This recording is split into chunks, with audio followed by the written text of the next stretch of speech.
the Moneymaker walk. Hello and welcome to Newsroom. We're coming to you live from our Auckland Park studios in Johannesburg. I'm Shanta Yankees. Of course, I'm not alone today. Kendall is in studio. It is not a Monday. You good, Kendall? Very good. It's Tuesday morning and lots to cover in the world of sports. Good morning to you. Definitely. With that being said, let's have a look at our question of the day. First things first, we're asking you, what do you make of Kaidani Mahlangu's first day of testimony at the live Esidimeni arbitration hearings? Well, we have been having a look at some of the tweets yesterday, Kendall. It was a grueling morning. You know what, Life Esidimeni has been just that throughout. We've got Mhleng who comes in with says, it seems as if officials misled her on information they did give her. Arcade says this issue should be internationally handled. We are not capable of investigating and prosecuting corruption on this deadly level. At US Embassy, this is a human rights. All right, this is not the tweet that we were looking at, but let's move on. Let's have a look at our poll. Should Batabila Dlamini be held personally liable for the SASSA grants crisis? Yeah, very interesting. I think a lot of people have got lots of opinion weighing in on this one. Let's see what you're saying on social media. But before that, 305 votes have come in on this, where 87% believe that Batabila Dlamini should be held liable for those costs. Let's have a look at the reason behind those numbers. Nazim says, yes, she must be liable for the cost. This is taxes, payers' money, and that is being misused by people. And then Alpha Male says, just like Dr. Makosi Khoza said, if all these ANC leaders were to be investigated, 95% of them would go to jail. I don't know about that. Well, we're going to have to see. It's going to be an interesting day in the week. Let's have a look at our sports question for the day. Yeah, absolutely. We've got some interesting things happening on the field, but off the field, we want to find out from you. IFAB, World Sports Governing Bodies, our lawmaking body, says they'll be announcing in March about the VAR. We want to find out from you, should the video assistance referee system be used in Africa? Well, Ikona has a comment saying our level of officiating in South Africa is very poor. Unfortunately so, having it will definitely assist our incompetent referees. Alpha Male says that will be bad news for that overrated team we all love. It will mean no more brown envelopes to win games. Yes, it's one of those things. Apparently, it's going to root all of that out. Definitely. All your sporting and news coming up in just a bit. First things first, let's have a look at your headlines.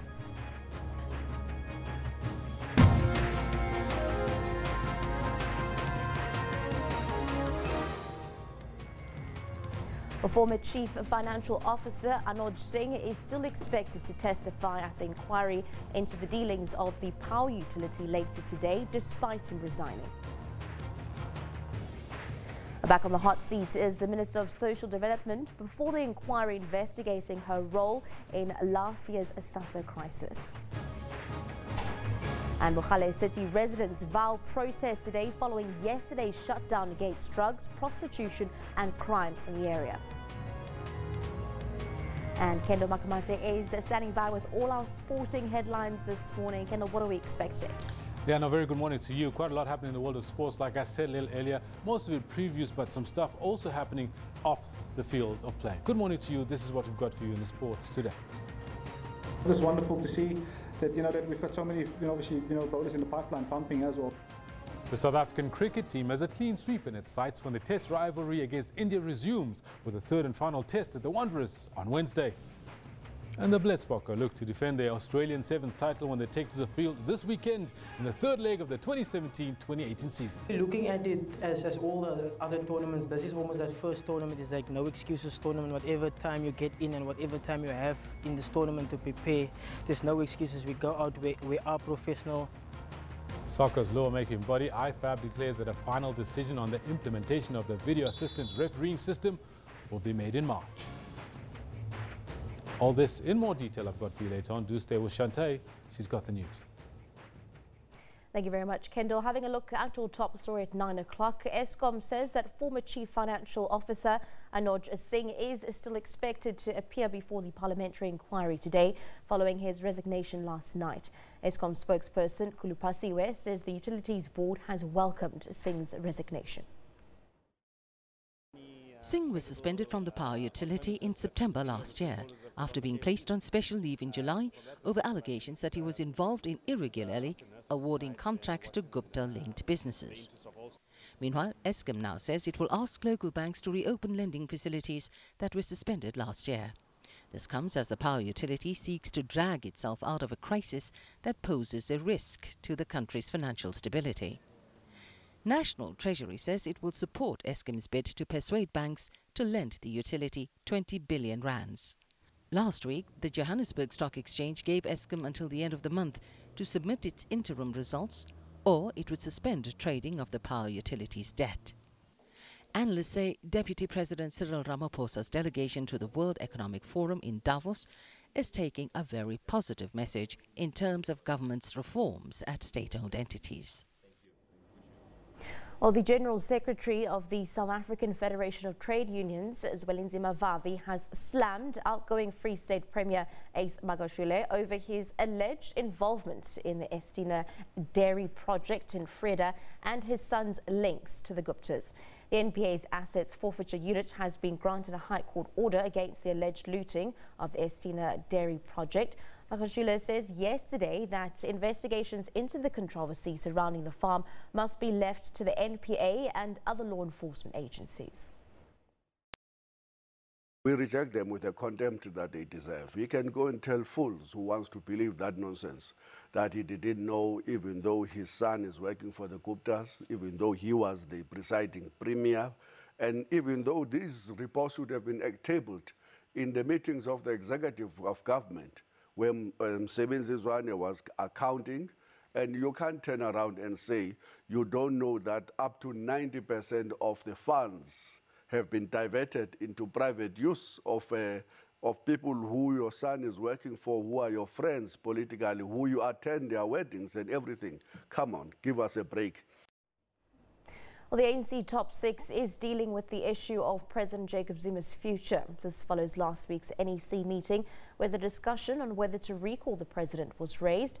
ANC Secretary General Ace Magashule held a media briefing on the outcome of the four-day gathering. The governing party will also be meeting KZN and Free State structures to convey their decision to suspend them and announce interim leadership. Following days of speculation on President Jacob Zuma's future, the ANC says the top six officials are discussing the matter. The officials will remain seized with this matter because we have earlier said there will be continuous interaction between President Ramaphosa and President Zuma, and this matter was discussed in the National Executive Committee, and the matter was still left with the officials because it's a matter of interaction, and President Jacob Zuma and President Ramaphosa are actually talking about the coordination between the Thuli and government. And that's where the matter is. So the matter is with us. There isn't any rumor or any decision taken to remove Comrade Zuma, as some say in the social media. Since the election of Cyril Ramaphosa as ANC president, some have raised the issue of two centers of power as the reason for President Zuma to vacate office. There is no timelines here. We don't do things that way. We engage, we process things, we discuss. So give us that time and space as the ANC to deal with our own matters. On suspension of Free State and KwaZulu-Natal PECs, Magashule says they'll be introducing interim leaders from tomorrow as part of efforts to rebuild unity. We agreed as the NEC that we don't want to solve and resolve our matters in courts. So the two PECs, leadership of two provinces, were engaged. The outcome of the four-day meeting will inform discussions of the Cabinet Lekgotla and the State of the Nation in February. A range of issues will include economic recovery, the implementation of free fee higher education for needy students, and fighting corruption. Mzondele Mbej, SABC News, Johannesburg. Well, the live Esidimeni hearings will resume tomorrow following former Gauteng Health NEC Qedani Mahlangu's first appearance yesterday. She told the hearing in Parktown in Johannesburg that the decision to terminate the contract with Life Esidimeni was not hers alone, but that of a collective. She admitted that things had gone wrong and apologized to the families of the 143 psychiatric patients who lost their lives.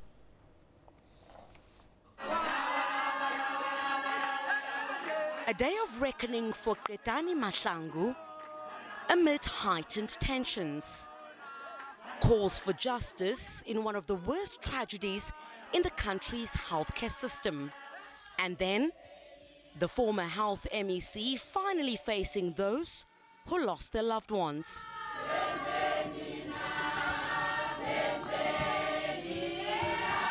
In a prepared statement, she expressed regret for the deaths. I am deeply sorry for your loss. I know that we may not bring them back, but for what it's worth, I am really, really sorry. Mahlangu says she was misled throughout the project. I never received information that the project was at risk or that implementation of the project will then threaten lives of patients. And in general, I received constant positive reports regarding the implementation of the project.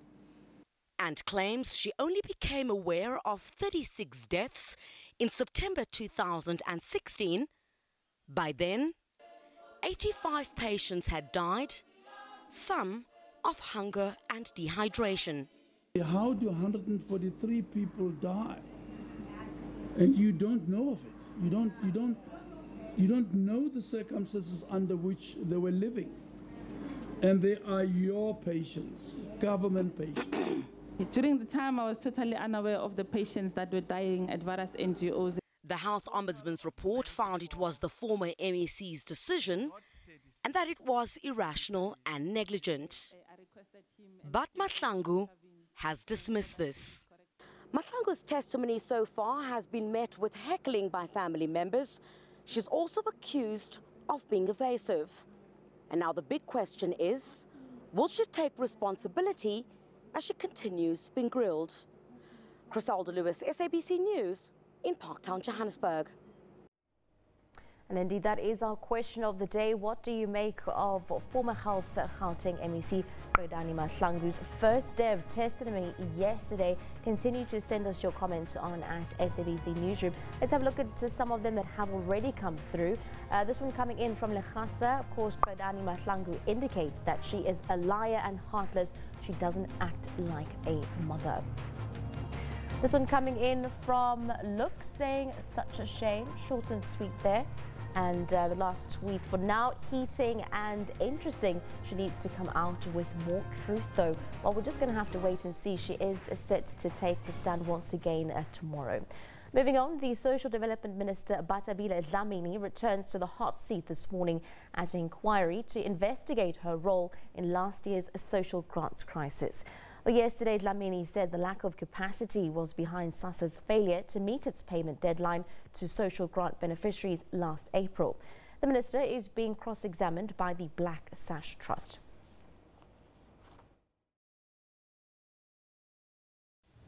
Dlamini testifying on why she should not be joined to the case in her personal capacity and pay the costs of the application out of her own pocket. I think I had already explained that I do not agree with this letter because we were supposed to pay from April 2017, but we got an answer in May 2017. Much of the focus on day one was on the controversial work streams established by the minister. You do direct that specific leaders be appointed into these work streams, right? Dlamini insists the appointments were above board and that she deemed it irrelevant to mention their establishment in her affidavit to the Constitutional Court. Reporting directly to her, the work streams were meant to help SASSA plan for a new service provider to take over the payment of social grants. They were experienced. They would help with suggestions to help SASSA do its job. They did not, however, have a right to interfere with SASSA's job. The inquiry concludes on Friday. Lopang Alamu, SABC News in Johannesburg. Well, our poll of the day is, should Batabile Dlamini be held personally liable for the costs in the SASSA debacle? With over 300 votes already coming in just in the past hour, 87% of you, of course, are saying yes and 13% are saying no. Continue to interact with us and engage with us on at SABC Newsroom. Well, community leaders in Mogale City on the West Rand say there will be no protest action in the area today. Yesterday, large parts of Mogale City were brought to a complete standstill after residents took to the streets to protest against drugs, prostitution, as well as crime in the area. The police have confirmed that at least 59 people were arrested, while emergency services say firefighters responded to at least 7 separate fires at residents set alight houses that they alleged to be brothels and drug dens. The water shortage in Cape Town had been under the spotlight for some time. Western Cape Premier Helen Zille spoke with SABC News this morning on the drought in the province that led to the devastating water shortages. Day zero will happen when the dams reach 13.5%. On current water usage in the city of Cape Town, the augmentation schemes are not big enough to stop the dams reaching 13.5%. On current water usage by individuals, especially in the city of Cape Town, but in other areas as well, the water level in the dams is going to go much lower. It is only if every single individual does not exceed the new limit of 50 litres per day per person that we can avoid going to day zero. And if everybody uses 50 litres per day per person, the dams will turn at 15%. So that is just 1.5% above day zero. That is how critical it is, and I have to urge everybody not to exceed 50 litres per day. You can still live entirely comfortably on 50 litres a day. Last night I took the water in which I'd washed our vegetables and put it in the toilet system. That is how you have to look at it. No water down the drain unless it is down a toilet, and only water down a toilet that has been used before.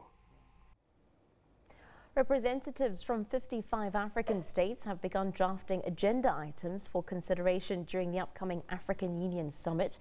The ambassadors, who make up the Permanent Representative Committee of the African Union, are holding a 2-day meeting at the AU headquarters in Addis Ababa in Ethiopia. Coletta Wanoji reports. Diplomats from across the African continent are in Addis Ababa to lay the foundation for the African Union's upcoming summit. That meeting, scheduled for the 28th and 29th of January, will be held under the theme, Winning the Fight Against Corruption, a Sustainable Path to Africa's Transformation. The AU's top officials said the summit comes at a critical time. In an increasingly competitive world, marked by the increase and rise of national egoism with xenophobia and the rejection of the other, as well as the threats against the multilateral system, we have no other alternative but to close our ranks and to pool our means. A report drafted by a commission headed by Rwanda President Paul Kagame may be forwarded for further consideration. Its focus is how to implement reforms in the operation of the African Union Commission. That is just one of the challenges the AU faces. We know also that we have a surge in conflicts, terrorism, climate change effects, the scourge of immigration, just to name a few. Many other issues will be considered, focusing on issues like agriculture, transport, science and technology, the new information and communication technologies, legal matters, governance, finance, and so on. This year, the African Union will launch the Single African Air Transport Market, a project that targets to spur more opportunities to promote trade, cross-border investments in the production and service industries, including tourism, resulting in the creation of an additional 300,000 direct and 2 million indirect jobs in the continent. All the items that the ambassadors will come up with will be presented to foreign affairs ministers who are expected in Ethiopia for a 2-day meeting beginning on the 25th. The ministers will then trim down the items for discussion for the heads of state when they meet at the end of the month. Colette Wanjohi, SABC News in Addis Ababa, Ethiopia. George Weah was officially elected as Liberia's new president yesterday. Let's have a look at his career. Regarded as one of the greatest African players of all time, George Weah was born in Clara Town slum of Monrovia on the 1st of October 1966 and was raised there. One of 13 children, his father William Weah was a mechanic and his mother Anne a hawker. He was raised by his paternal grandmother after his parents separated. He started playing soccer at the age of 15 and worked for the Liberia Telecommunications Corporation as a switchboard technician until his football career allowed him to move abroad. Weah was discovered by Cameroonian national coach who recommended him to Monaco coach, who then signed him and moved him to Europe in 1988. Weah spent 14 years playing for clubs in France, Italy, and England. While playing for Monaco, he won the African Footballer of the Year for the first time in 1989. The whole country celebrated, and he would go on to win that accolade 2 more times. In 1995, Weah was named FIFA World Player of the Year, becoming the first only African player ever to win this award. Okay. A year just later, a very few he was words, voted African because Player of the Century by the sports journalists from all over the world. When Weah visited South Africa, he met the then former President Nelson Mandela. He is the pride of Africa, indeed, the entire sports world. And the honors that he has received makes even state presidents feel that it's a special privilege to welcome him. Well, for me, it's an honor to be with the greatest president in the world. And to come to South Africa, we came to play, but for me, it was always my dream to be here, to shake hand with our dear president. And today, I'll be the happiest man in the world today if I go back and shook the president's hand. Weah joined politics in Liberia following his retirement from football. He founded the Congress of Democratic Change and ran unsuccessfully for president in the 2005 election, losing to Ellen Johnson Sirleaf in the second round of voting. Weah was elected president of Liberia in the 2017 election. Now to go into the politics, I'm sure he's going to do a wonderful job. You know, he has the people at heart. He's come out of that environment, and I'm sure he knows what's happening on the ground. And I'd just like to give him a big congratulations. And I know how hard he worked in the sporting environment and the sporting career. I'm sure he's going to do the same from a political standpoint. So he's well respected throughout the world. So I'm sure he's going to do a wonderful job. Liberian international player is a bit. I think his leadership ability is just different because he's a guy that he always lead by example. If you can recall back in the days during the war in my country, he led the national team from his own pocket, and then he took care of so many refugees in West Africa. I'm talking about Ivory Coast, Ghana, Guinea, and Sierra Leone, you can name them. And he helped so many Liberians. So I think he's going to be a good president. He's going to be a good president because of what he did in the past. Sophie Mkweni, SABC News, Johannesburg. Although people have a lot of respect for President Sirleaf, for the fact that she stabilized the country after the Charles Taylor era, they were feeling she needed to be succeeded by someone with a lot more, shall I say, common touch. Because remember, George Weah had lost to her in 2005 when he didn't have matric. But since then, he has gone and got matric, got a degree and another degree, and he ran 2011, still did not succeed, although he was running for vice president. But this time, the candidate for the Unity Party, Joe Boakai, was just not resonating with the young people. He was in the 70s, George Weah is 51, and the young people were saying, we want change. And change is in the name of the party that George Weah founded, Congress for Democratic Change. So it was his time. And I mean, after the persistence, I think he deserves to be president. A number of buildings in Krugersdorp believed to have been hijacked and used for criminal activities have been set alight. Residents on the West Rand shut down the area, calling for it to get rid of drug lords. Running battles between residents and police have continued throughout the day.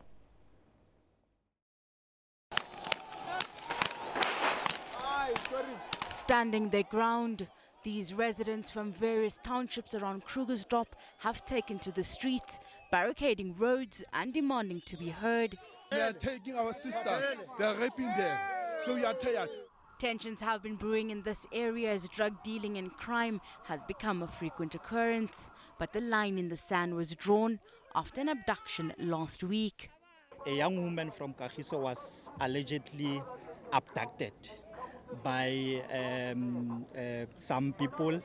Therefore, community started to mobilize itself because of it was an issue of drugs. It is because of prostitution that is taking place, and so we try to consult with the local government concerning this, and then though they did something about it, but they were not succeeding to control the prostitution. Residents insist this protest is not xenophobic. Not xenophobic at ever. Nigerians are playing for kids, they're taking it for granted. We need to root them out in this area. Stores were looted and homes claiming to be drug dens were also set alight. There were several damages that were reported, the police vehicles, the police stations, and we don't know at this stage whether there were any members of the public that were injured when the police fired rubber bullets, but we'll monitor the situation as it develops. Police used rubber bullets and tear gas to disperse the crowd. Some protesters were injured. Local government was given a deadline to respond to residents' demands. They want a crime-free community. Otherwise, they will return to the streets and protest. Hasina Gori, SABC News, Krugersdorp. Well, Kenya's opposition coalition, the National Super Alliance NASA, has given the government a one-week ultimatum within which to initiate dialogue, failing which opposition leader Raila Odinga and his running mate Kalonzo Musyoka will be sworn in as the people's president and the deputy president respectively. Well, Kenya's Attorney General Gitu Mugai has warned that the swearing-in would amount to treason. But NASA says it is pushing for electoral justice and does not recognize President Kenyatta's legitimacy. Kenyatta was sworn in for his second and final term in December after he won 98% of the vote. Odinga did not contest the October polls, saying the Electoral Commission was biased. As Sarah Kimani reports.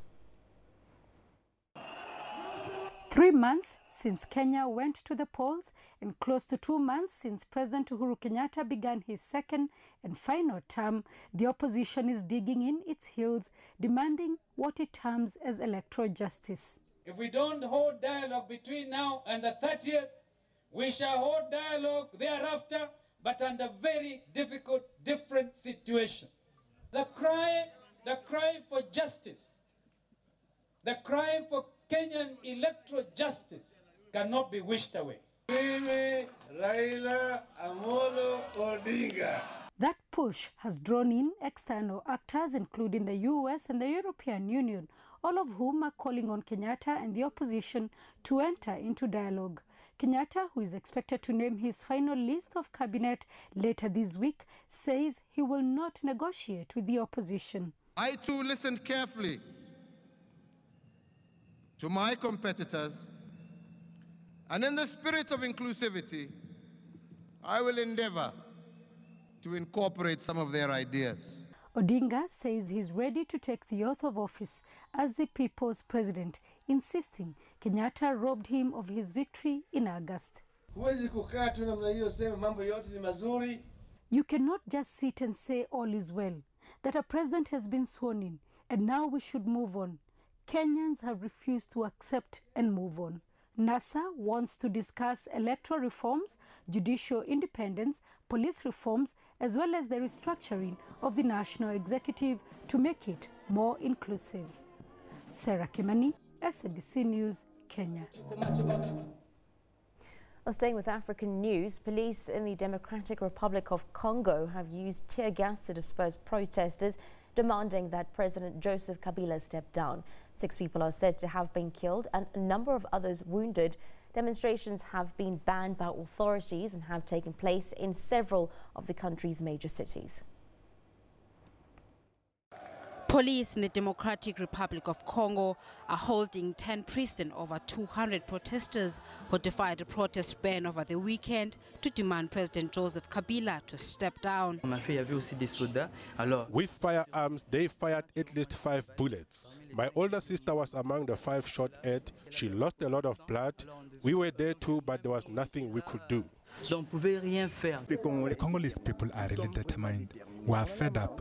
We need elections, real elections.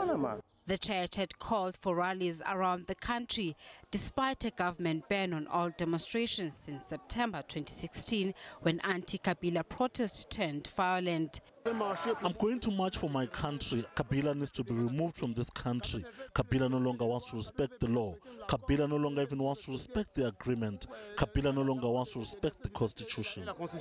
Sunday's crackdown comes 3 weeks after a similar march on a New Year's Eve ended in a deadly violence, during which organizers said dozens of people were killed.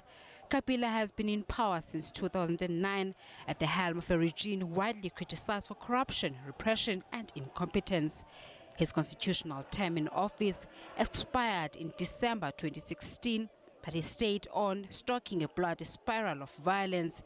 Under an agreement brokered by the Catholic Church, he was allowed to stay in office provided new elections were held in 2017. Let's have a look at our social media of the day. We'll start off with our picture of the day. This one comes from Durbanites Against Pollution, Durban's North Beach. Of course, it was littered with used syringes after it was sculled by big waves this past weekend. This is all too frequent occurrence on our beaches and it is a real danger. At Esidimeni municipality needs to get to the bottom of this. Injecting drug users or commercial medical waste. Of course, this is not the first time that these images have surfaced from Durban's North Beach. Definitely something also to look into. Let's have a look at our comment of the day. This one comes in from Prince Mtobeni. All I hear is I can't remember the exact date, from someone who had over 2 months to gather information and prepare for the testimony #Life Esidimeni. Of course, those are the words of a former health MEC, Kairani Mahlangu. Yesterday, she took to the arbitration hearings for the first time. It is set to resume tomorrow. That is also our question of the day on what do you make of yesterday's testimony. We have been asking you to send us your tweets and views, and you can continue to do so on @SABC Newsroom, and we'll have a look at them throughout. Let's move on now. Let's have a look at what's happening in and around our court today. We'll start off in the Northwest Province. Well, 4 suspects are expected to appear in the Moretele Magistrates Court in Temba, near Hammanskraal, north of Pretoria, in connection with the killing and hijacking of a taxi driver. Maluleke Mampo was, as well as 3 alleged accomplices, previously abandoned bail. They are facing a murder charge, 2 counts of robbery and kidnapping. The 4 committed the crime late last year. Tumela Nkale was reported missing before his body was then discovered with bruises in a nearby bush outside Matabe village outside Hammanskraal. His car was then found at the Kanana area in Hammanskraal, north of Pretoria. During that time, angry community members torched 3 houses belonging to the suspects. Let's move on up north in Limpopo. 2 men found guilty of killing, beheading teens will be sentenced in the Limpopo High Court today. Stanley Motlake as well as Edward Rachi are allegedly accused of killing 17-year-old Ntabi Singh Mosomane, Motlake's girlfriend. Of course, he decapitated her and attempted to sell the body parts to sangomas in Polokwane. Traditional healers alerted the police and the 2 were placed under surveillance before then being arrested in July of 2016. Along the coast in the Western Cape, a 21-year-old man accused of raping a woman and biting her like a vampire on Guy Fawkes Day will appear in Mitchell's Plain Magistrates Court today. His name is Peter Lee Hercules. He is accused of raping a 25-year-old woman and biting off flesh from her face and ear. Hercules was granted a 500 bail in November of 2016, and the case was postponed for further investigations. Here, closer to home in Gauteng, the bail application of a crime intelligence cop who allegedly stole more than 500,000 rand from a secret police a fund will continue this morning. Nasibe Shabalala, also known as Captain KGB, who was arrested by IPID last week, was also convinced of armed robbery in 1996 and sentenced to 10 years imprisonment, but somehow evaded going to prison until 2013. Shabalala allegedly defrauded the police service by claiming that more than 400,000 rand was needed for blinds at a safe house. He then pocketed 200,000 rand. The state is opposing Shabalala's bail application, saying his release would endanger the life of potential witnesses. Of course, we will be keeping you updated on this and other cases before our courts.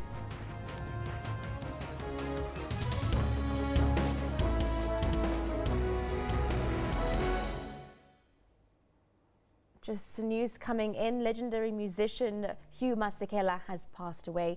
He died while he was in a Johannesburg hospital. A few months ago, he announced that he was getting treatment for cancer. Indeed, as the shocking news does come in, please send us your thoughts and tributes for the legendary Hugh Masekela on @SABC Newsroom via Twitter. We will be giving you more updates surrounding his death. For now, though, let's take a short break.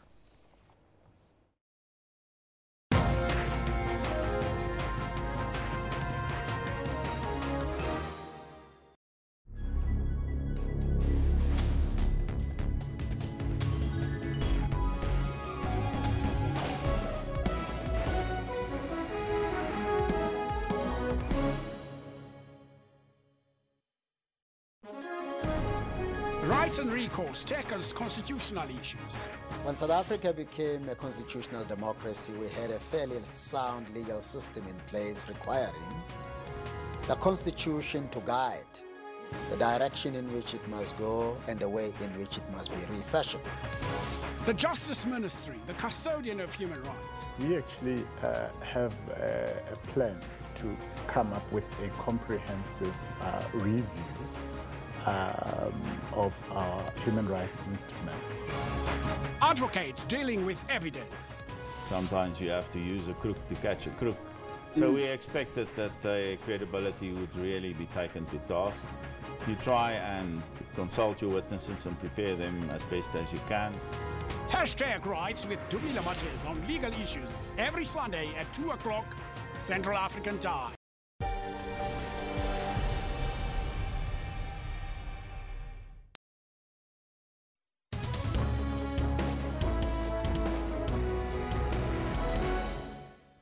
Well, in news just coming in, legendary musician Hugh Masekela has passed away. He died while he was at a Johannesburg hospital. A few months ago, he announced that he was getting treatment for cancer. Of course, this is shocking news coming in.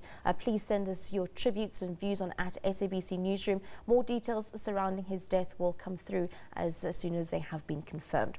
Let's move on. The Labour Federation SAFTU's General Secretary, Zwelinzima Vavi, says corruption is a problem in both the public and private sectors. Well, this follows the shocking revelation that money officially meant to uplift a community in the Free State through the Frida dairy farm was actually channeled to the controversial Gupta family. The National Prosecutions Authority Assets Forfeiture Unit has responded swiftly in obtaining preservation orders. Vavi says corrupt people are being made to account. The MEC of that time, when this was happening, is now the Minister of Minerals, Msebenzi Zwane, and the Premier, which was supposed to be overseeing all of this, is Ace Magashula, who is currently the Secretary General of the ANC. To all of them, we're saying, you guys have to answer. Yeah. All of you, from Atul Gupta to all of those company executives, to Zwelinzima, Mahashula, and everybody else that ought to have known. You can't tell me that you don't you didn't know about it. No, I mean, come on, that's nonsense. There's so much. I mean, the Free State giving Estina Farm rent-free for 99 years lease. Can you believe it? Paid 500 million into the project, a project that had produced absolutely nothing. All of these things coming out here. And still admission yesterday, which we'd all known about, but I think the SG making comments yesterday, it's known that my son does work for the Guptas. Now, again, there's a vested interest there. I mean, what did you make of those comments from the SG yesterday? We reject them with the contempt that they deserve. He can go and tell fools who wants to believe that nonsense, that he didn't know, even though his son is working for the Guptas, even though he was the presiding premier, and even though these reports should have been tabled in the meetings of the executive of government, when Zwelinzima was accounting, and you can't turn around and say you don't know that up to 90% of the funds have been diverted into private use of people who your son is working for, who are your friends politically, who you attend their weddings and everything. Come on, give us a break. The Secretary General of the ANC have to answer questions. We believe that he must be subjected into a lifestyle auditing together with all of the friends that were in that executive, so that we can ask and answer a question. Why would he keep quiet until the asset forfeiture unit strike on them? Yeah. And by the way, we only have praises to sing for the asset forfeiture unit under the leadership of Advocate Mulele. They have been doing South Africa very proud. We're happy that finally there is a team within the NPA. And in our view, the NPA is captured. We're making no praise for its head, Sean Abrams. But at least we think that we found a partner in the form of the asset forfeiture unit, which is not looking on the other side when the citizens bring hard evidence to show that there's looting here. Yeah. In this case, we brought the files, we showed them that this is what is happening, and they acted. Yeah. So I want to ask you now, in terms of the leadership change within the ANC, obviously we're seeing a new president now, Cyril Ramaphosa, taking over the reins of the ANC. You've had big issues with President Jacob Zuma, and you haven't been shy about that. You've spoken out about him, and I still think you are still adamant that he needs to resign and to be held accountable for what you believe is state capture. But are you still considering 2019 to run as an independent party in the elections if the ANC still don't get their house in order? Just a minute before I go to the today. We are equally disappointed about the silence, the legendary silence of the ANC president, that he was a deputy president when all of this was happening. And he chose convenience of keeping silent to protect his position and his job at the expense of the destruction of the country he claims to be loving, he claims to love. And absolutely disappointed knowing him personally and his history. Yeah. And having been a shopsteward and having him inspiring a host of generation of freedom fighters in the 1980s. That people will now choose convenience at the expense of their own country is absolutely disappointing.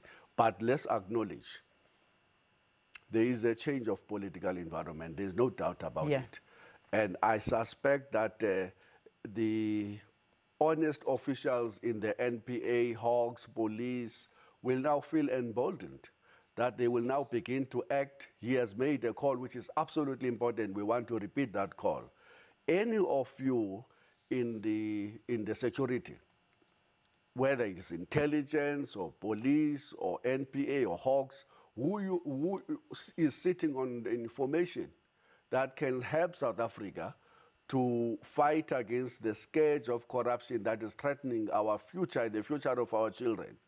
Please act now. Yeah. This is an opportunity to close the chapter of the Zuma era and all that he represents, he was not acting alone, and was emphasized. There's no such a thing that one person can cause so much destruction. There was a team of overwhelming leaders of the ANC backing him all the steps of the way. But the officials must now act. Yeah, which I think is what's happening right now, and we're seeing them acting quite fast. But I suppose one has to see what comes of it and still that official acting on it. But this is, it's a big story, but as you say, 1 trillion rand has been lost to state capture, and that is possibly could even grow. We don't even know. And just one final question. I need to wrap the interview as we've got the Premier we need to talk to. Do you have any idea where the Guptas are? Are they in South Africa still? They are in South Africa. If I was them, I would be looking at my passport every day to check the expiry date, as well as to check whether what is the price of a single ticket to buy. But that's why we're asking that the authorities must act now. We're not interested in getting the money back. Look, the former Minister of Finance estimates that we're losing 100 billion rands a year to corruption in South Africa. Come on. This 1.6 billion is just a tip of an iceberg. Exactly. The sources so within the assets forfeiture unit saying they are chasing 50 billion rands, and they have 17 people in their list of people who should be arrested. Now let's take a look at some of the front pages from across the globe. We'll start off in Namibia. Well, of course, the Namibian reports that the Anti-Corruption Commission on Friday arrested 2 people in connection with allegedly corruptly inflating furniture quotations in 2017. Moving to Europe, the Times says that Boris Johnson will seize the floor at the meeting of the cabinet today and demand a £5 billion annual cash injection for the health service beginning next year. And finally, in Australia, the Australian reports that Immigration Minister Peter Dutton says that New Zealand is being marketed and pitched as a destination by people smugglers, warning any tweaks in the border policy could see asylum seekers headed to Australia. We take place at what's happening on our Facebook. The users on social media have expressed outrage after a teacher at Hoërskool die Burger in Roodepoort, Johannesburg, were caught on video scolding black pupils, asking them if they want to remain idiots. And then Eskom says that Anoj Singh is expected to appear before the parliamentary inquiry on Tuesday, although he has resigned as the Power Utilities Chief Financial Officer. And finally, Zambia's opposition party, the United Party for National Development, UPND, has challenged President Edgar Lungu's Patriotic Front Party to come clean on Zambia's debt. The Zambian Observer reported yesterday. Of course, simply search for SABC Newsroom on Facebook, follow us and interact with us. And of course, the news was coming in that Hugh Masekela unfortunately has passed away. We have confirmed that, and we will be giving you more details surrounding his death. For now, though, let's take a short break here on Newsroom.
Kirimani na wungu muntu uzovuga nini welele ngobese Yekumubiza banyabantu izilwane nabo ngabantu uzofuna nini yelele mabunu Yeka numubiza banyabantu amakafula nabo ngabantu Nizotama nini timlela zoti Yeka ukubaza banyabantu ngemimese nabo ngabantu Uzokula nini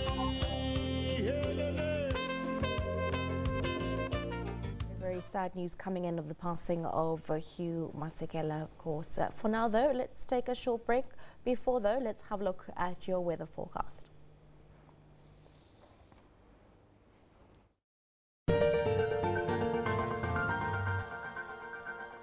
Thanks very much and warm welcome. Well, we are expecting severe thunderstorms over the interior of Mpumalanga. When you start to see that build up, make sure you are safe and keep your cars in a safe area. Drive very carefully as we're having wet roads over the central interior of South Africa. Go into the eastern part, your Eastern Cape, KwaZulu-Natal, and the Western Cape. Up to 60% chance of thunder showers over the Western Cape for today. Moving to the northern parts, we're still expecting isolated thunder showers to scattered in South Africa tomorrow. We're still expecting isolated to scattered mostly over the northern parts. Going to the eastern parts, your temperatures today will sit at 31 in Pretoria, 28 for Polokwane. If you will be in Durban, a maximum of 31 is forecast, and 27 in DR. Uppington sitting at 31 and a maximum of 23 over the city of Cape Town. Not forgetting over the interior of Mpumalanga, severe thunderstorms expected for today. Moving further, we're still expecting partly cloudy skies over the northern parts, most parts of Zimbabwe. Bulawayo sitting at a maximum of 37 and 38 in Bay Bridge, Sirowe at 36, Windhoek at a maximum of 32. Just partly cloudy for today. Maputo sitting at 31. Madagascar, isolated thunder showers to scattered over the interior. Mahajanga, just partly cloudy with a maximum of 28. Coming back to the interior, up to 80% chance of thunder showers can be expected for today going to tomorrow, mostly over the southern parts of DRC. Over the eastern parts, partly cloudy skies over most parts, and Kilimanjaro at a maximum of 34. Sunny skies expected in Nairobi with a maximum of 27. Over the eastern parts, still drizzle is expected, but in the afternoon, thunder showers to thunderstorms can be expected. Bangui remaining partly cloudy at a maximum of 38. Over the northern parts, the Sahara Desert, still seeing clear skies over most parts, but along the coastal regions and over the southern parts, 30% chance of showers to partly cloudy skies forecast. Going to tomorrow, still expecting similar conditions. And your temperatures in these areas, we're seeing Sanaa at a maximum of 24 and clear skies forecast. 31 for Khartoum, Addis Ababa sitting at 23 and partly cloudy skies. Juba will be very hot at a maximum of 38 degrees. Going to the northern parts and along the coastal regions, Damascus at a maximum of 12 degrees and 15 for Tehran. Makkah will sit at a maximum of 29 and we are expecting partly cloudy skies. If you will be in Tunis, a maximum of 18 is forecast, and Tripoli, Benghazi sitting at a maximum of 16 with 30% chance of showers. Rabat at a maximum of 15 and 22 for Marrakech. Las Palmas at a maximum of 19 degrees. Cold temperatures expected over the north coastal regions due to the winter conditions. Over the southern parts, still warm to hot conditions can be expected. Monrovia, 30% chance of showers. Going to Abidjan in Nigeria, just partly cloudy skies with a maximum of 33. 32 is expected in N'Djamena, otherwise sunny over the interior of the Sahara, but along the coastal regions, few clouds can be seen in Dakar, Senegal, maximum of 26 and 29 in Nouakchott with sunny skies. That is all from the weather desk. Ndayondo.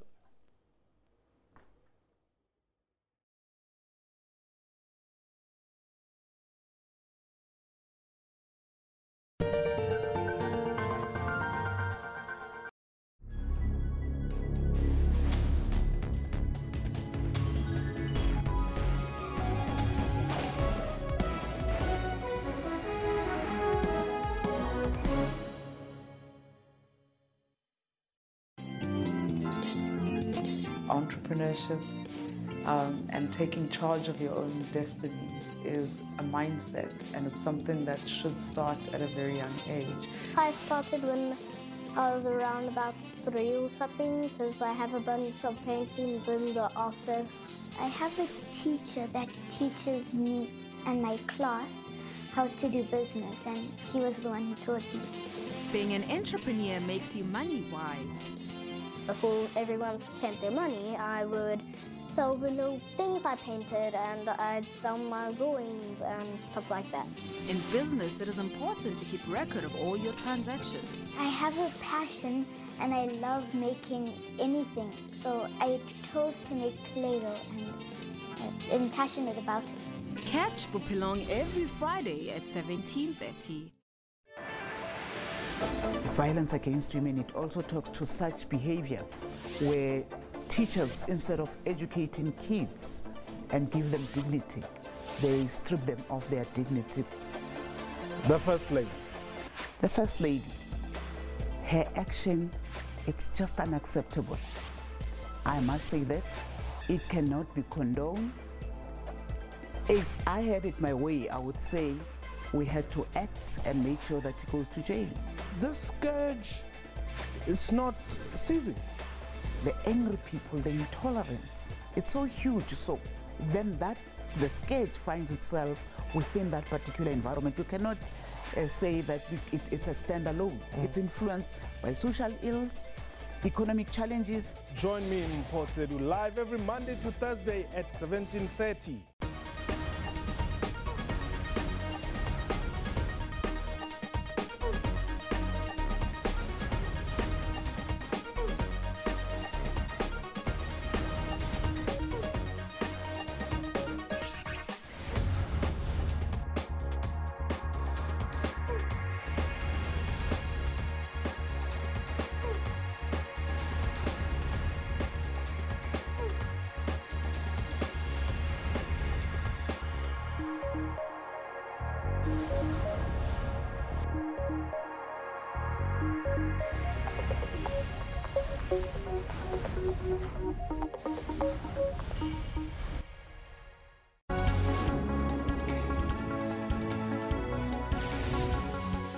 So the issue of waves is that don't underestimate yourself.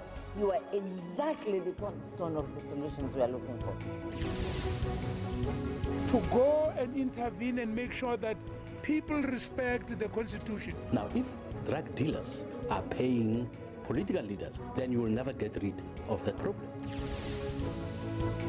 We need to see detail that we will not see further bailouts. Fidel, a towering figure of the 20th century. Stay tuned to PM News for all your news updates every Saturday and Sunday from 1500 hours.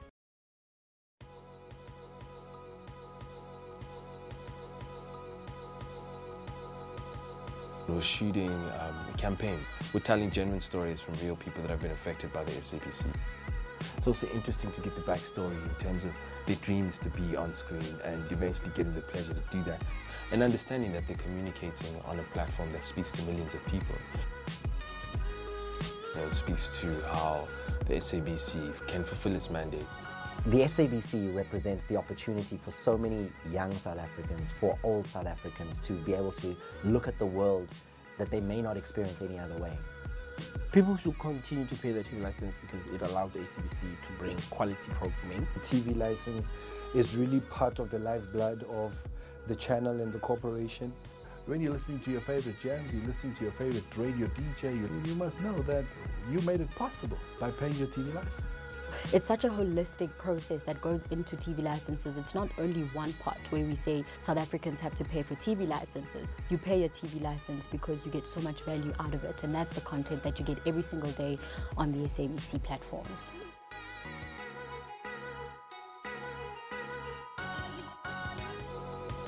I have been in the film industry now for 51 years. I am quite satisfied with the evolution of television now, that you have got a lot of actors and you have got a lot of crew members. We should also play part of paying our licenses, because I think it's proper.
Well, in news just in, legendary musician Hugh Masekela has passed away. He died while he was in a Johannesburg hospital. A few months ago, he announced that he was getting treatment for cancer. Of course, very, very sad news coming in, Kendall, just moments ago. Yes, it is. It's one of the saddest moments of my time on TV to be talking about the passing of Hugh, Mr. Hugh Masekela.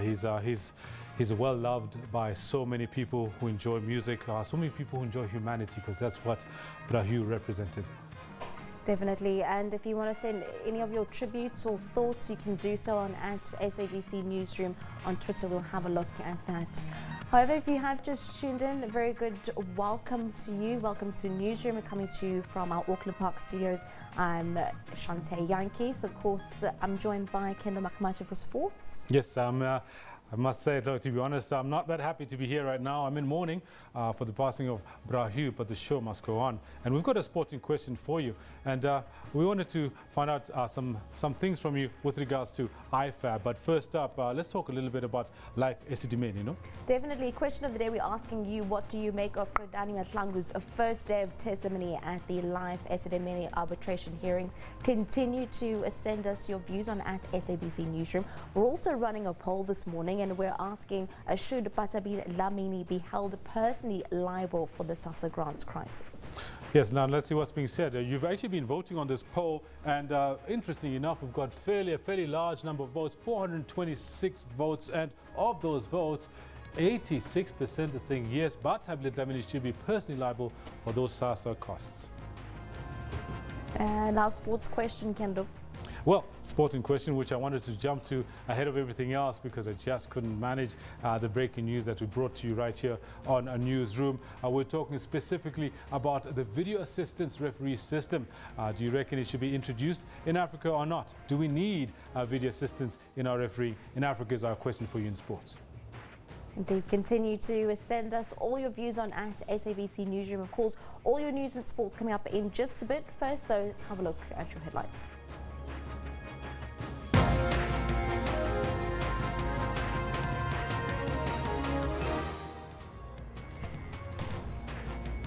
Well, legendary jazz musician Hugh Masekela has died earlier this morning at a Johannesburg hospital at the age of 78. A former Chief Financial Officer, Anuj Singh, is still expected to testify at the inquiry into the dealings of the power utility later today, despite him resigning.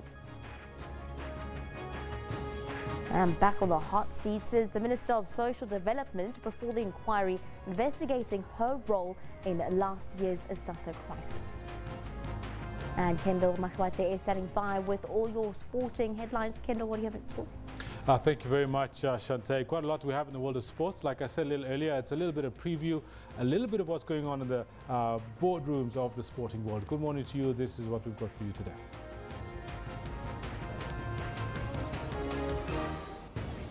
You know, goal is in the pipeline, pumping as well. The South African cricket team has a clean sweep in its sights when the test rivalry against India resumes with the third and final test at the Wanderers on Wednesday. And the Blitzbokke look to defend the Australian Sevens title when they take to the field this weekend in the third leg of the 2017-2018 season. Looking at it as all the other tournaments, this is almost that first tournament. Is like no excuses tournament. Whatever time you get in and whatever time you have in this tournament to prepare, there's no excuses. We go out, we are professional. Well, this says soccer's law-making body IFAB declares that a final decision on the implementation of the video assistant refereeing system will be made in March. All this in more detail a little later. Stay with Shante. She's got the news. Thank you very much, Kendall. Well, our top story this hour with news just moments ago that world-renowned South African musician Hugh Masekela has died. He died earlier this morning at a Johannesburg hospital at the age of 78. Masekela was diagnosed with prostate cancer a few years ago. He announced his illness towards the end of last year, urging other men to also get tested. Masekela, popularly known as Hugh, made a huge name for himself as the father of African jazz, having performed and won several accolades the world over. We will bring you more details as and when they do become available to us. Well, tributes continue to pour in for world-renowned South African musician Hugh Masekela. Hugh died earlier this morning at a Johannesburg hospital. We, of course, will be giving you more updates, and we are now joined on the line by Dunokwe. Very good morning to you. Thank you very much for joining us. How are we going to remember Hugh? Of course, a huge loss to not only South Africans, but the world over in music. Good morning, my child. This is sad news. I'm very sad and shocked, actually. But, you know, I just want to say to Hugh, he's done a great job for us. He was like, in my mind, he's an institution. I will remember every little thing. And one day he said to me, you must go back to yoga. Out of the blue, you know, you always joked. Just go back to yoga. I'm like, what's the problem about you? He says, no, you were more powerful. You need to just focus. Or maybe come and join me when I do my Tai Chi, you know. And this man was living life, a full life. And, well, the thief of death came. I'm sorry, but let's just live now in his footsteps because he drove life. Hugh made me realize that life can be lived and you can push your career to the end, you know? So we're going to do just that. No, Hugh was always someone that was always smiling wherever he was, no matter what the conversation was being had. How will you remember him? You know, laughter. Hugh gave us so much laughter. I can't even tell you where those jokes came from, but he will tell a full story, and it's just funny all the way. I mean, there's no reason to really cry. I think we need to just celebrate Hugh. I feel just disappointed that I didn't see him on his last days. I kept saying, I was coming, I'm just sorry. But his works will stay with us, and his jokes will remain with us. Now, describe to us, you know, from a musical standpoint, the influence that Hugh had on the musical industry, not only in South Africa, but in the jazz spectrum all over the globe. You know, I think what Hugh has done for us, he has made the world to take us seriously. You know, he really raised the standard. Even his approach of simplicity when he had such vast knowledge. On stage, he would make you feel at home. You know, I want to work with him when we were starting the music, recording the music of Sarafina for the first time. You know, with the song that we heard, which is a theme song, when it played, that's when Bongani said, oh my gosh, this is going to be the title song. Because Hugh, he tells a full story. He makes it simple, and yet it is complicated. So he made us take music very, very seriously, and he makes us look serious as well. Of course, Hugh was not only a renowned musician and very, very talented one at that. He also had another side of fighting. Let's take us through his journey of the freedom fighting journey that he had and going into exile and that time of his life. Yeah, you know, the fact that he left at such an early age and, you know, going through the apartheid, driven by apartheid, they actually stood for us. I always look at those videos, you know, when they worked hard as young people in America, throughout the world, letting the world know that it was not okay at home, in influencing people to participate in, you know, pushing for the changes in South Africa. I think fighting for us, I'm actually glad that South Africa did take care of all those musicians, especially, who went out and fought for us to the end. I really feel great that they did that for us, and they were also taking good care of in South Africa. Now, can you just give us briefly a highlight of one of the moments that you've shared, both possibly musically and personally, with Hugh? You know, besides being in the studio with Hugh when we were overseas, you know, the moments I remember is when we have serious meetings about the world, about the career. I remember sitting with him at the State Theatre when he was still there. There's always something discussed for making the world better, making the industry better. And the last time at his home, when he was talking about the dream of the show that he did recently, a theater show where he contributed music. And one time he directed the music of my mother's play. Just his generosity, even outside of the stage, he was always giving. But the joy in his sharing as well. When he makes music, it's very light, the way that he approaches the work, and yet it is a serious piece of art. I'm just going to stay with those memories when I'm working close with Hugh. Yeah. Definitely. Thank you very much for speaking to us this morning. Of course, condolences also for your losses. You knew him personally to Nokwe, a very special friend and musician working with Hugh Masekela. Of course, on the backdrop of hearing of his passing this morning, we will be giving you more details surrounding his death when they do become available. Let's move on now. Eskom says that former Chief Financial Officer Anoj Singh is still expected to appear before the parliamentary inquiry today following his resignation last night. Eskom spokesperson Weah says the Utilities Board has welcomed Singh's resignation. Singh was suspended from the power utility in September last year after being placed on special leave in July over allegations that he was involved in irregularly awarding contracts to Gupta-linked businesses.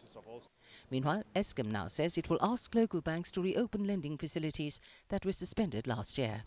This comes as the power utility seeks to drag itself out of a crisis that poses a risk to the country's financial stability. National Treasury says it will support Eskom's bid to persuade banks to lend the utility 20 billion rands. Last week, the Johannesburg Stock Exchange gave Eskom until the end of the month to submit its interim results, or it would suspend trading of the power utility's debt. Analysts say Deputy President Cyril Ramaphosa's delegation to the World Economic Forum in Davos is taking a very positive message in terms of government's reforms at state-owned entities. Well, the General Secretary of the South African Federation of Trade Unions, Zwelinzima Vavi, has slammed outgoing Free State Premier Ace Magashule over his alleged involvement in the Estina dairy project in Freda and his son's alleged links to the Guptas. The NPA's Assets Forfeiture Unit has been granted a High Court order against the alleged looting of Estina dairy project. Magashule said yesterday that investigations into the controversy surrounding the farm must be left to the NPA and other law enforcement agencies. We reject them with the contempt that they deserve. We can go and tell fools who wants to believe that nonsense, that he didn't know, even though his son is working for the Guptas, even though he was the presiding premier, and even though these reports should have been tabled in the meetings of the executive of government, when Zwelinzima was accounting, and you can't turn around and say you don't know that up to 90% of the funds have been diverted into private use of people who your son is working for, who are your friends politically, who you attend their weddings and everything. Come on, give us a break. Well, the ANC top six is dealing with the issue of President Jacob Zuma's future. Well, this follows last week's NEC meeting where the discussion on whether to recall the president was raised. ANC Secretary General Ace Magashule held a media briefing on the outcome of the four-day gathering. The governing party will also be meeting KZN and Free State structures to convey their decision to suspend them and announce an interim leadership. Following days of speculation on President Jacob Zuma's future, the ANC says the top six officials are discussing the matter. The officials will remain seized with this matter because we have earlier said there will be continuous interaction between President Ramaphosa and President Zuma, and this matter was discussed in the National Executive Committee, and the matter was still left with the officials because it's a matter of interaction, and President Jacob Zuma and President Ramaphosa are actually talking about the coordination between Luthuli and government. And that's where the matter is. So the matter is with us. There isn't any rumor or any decision taken to remove Comrade Zuma, as some say in the social media. Since the election of Cyril Ramaphosa as ANC president, some have raised the issue of two centers of power as the reason for President Zuma to vacate office. There is no timelines here. We don't do things that way. We engage, we process things, we discuss. So give us that time and space as the ANC to deal with our own matters. On suspension of Free State and KwaZulu-Natal PECs, Magashule says they'll be introducing interim leaders from tomorrow as part of efforts to rebuild unity. We agreed as the NEC that we don't want to solve and resolve our matters in courts. So the two PECs, leadership of two provinces, were engaged. The outcome of the four-day meeting will inform discussions of the Cabinet Lekgotla and the State of the Nation in February. A range of issues will include economic recovery, the implementation of free-fee higher education for needy students, and fighting corruption. Mzondele Mbej, SABC News, Johannesburg. The live Esidimeni hearings will resume tomorrow following former Gauteng Health MEC Zwelinzima Mahlangu's first appearance yesterday. She told the hearing in Parktown in Johannesburg that the decision to terminate the contract with Life Esidimeni was not hers alone, but that of a collective. She admitted that things had gone wrong and apologized to the families of the 143 psychiatric patients who lost their lives.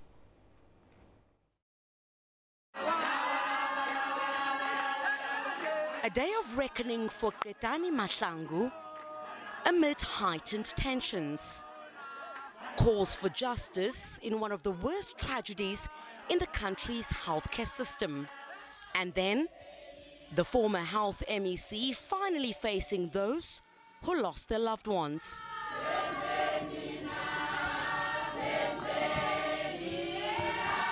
In a prepared statement, she expressed regret for the deaths. I am deeply sorry for your loss. I know that we may not bring them back, but for what it's worth, I am really, really sorry. Mahlangu says she was misled throughout the project. I never received information that the project was at risk or that implementation of the project will then threaten lives of patients. And in general, I received constant positive reports regarding the implementation of the project. And claims she only became aware of 36 deaths in September 2016. By then, 85 patients had died, some of hunger and dehydration. How do 143 people die? And you don't know of it. You don't know the circumstances under which they were living. And they are your patients, government patients. During the time, I was totally unaware of the patients that were dying at various NGOs. The Health Ombudsman's report found it was the former MEC's decision and that it was irrational and negligent. But Mahlangu has dismissed this. Mahlangu's testimony so far has been met with heckling by family members. She's also accused of being evasive. And now the big question is, will she take responsibility as she continues being grilled? Criselda Lewis, SABC News, in Parktown, Johannesburg. Well, Social Development Minister Batabile Dlamini returns to the hot seat this morning at an inquiry to investigate her role in last year's social grants crisis. Yesterday, Dlamini said lack of capacity was behind SASSA's failure to meet its payment deadline to social grant beneficiaries last April. The minister is being cross-examined by the Black Sash Trust. Dlamini testifying on why she should not be joined to the case in her personal capacity and pay the costs of the application out of her own pocket. I think I had already explained that I do not agree with this letter because we were supposed to pay from April 2017, but we got an answer in May 2017. Much of the focus on day one was on the controversial work streams established by the minister. You do direct that specific leaders be appointed into these work streams, right? Dlamini insists the appointments were above board and that she deemed it irrelevant to mention their establishment in her affidavit to the Constitutional Court. Reporting directly to her, the work streams were meant to help SASSA plan for a new service provider to take over the payment of social grants. They were experienced. They would help with suggestions to help SASSA do its job. They did not, however, have a right to interfere with SASSA's job. The inquiry concludes on Friday. Lapang Alamu, SABC News in Johannesburg. Community leaders in Mogale City on the West Rand say they will be not protesting against action in the area today. Yesterday, large parts of Mogale City were brought to a standstill after residents took to the streets to protest against drugs, prostitution, as well as crime in the area. Police have confirmed that at least 59 people were arrested, while emergency services say firefighters responded to at least 7 separate fires as residents set alight houses that they alleged to be brothels and drug dens. Well, world-renowned South African musician Hugh Masekela has passed away. We have been looking at some of the tweets that have been coming through this morning upon that news there. Of course, rest in peace, Hugh Masekela. We'll always catch up with your music in Jazz Junction. Of course, speaking to one of his fellow musicians, describing a very happy person that he was.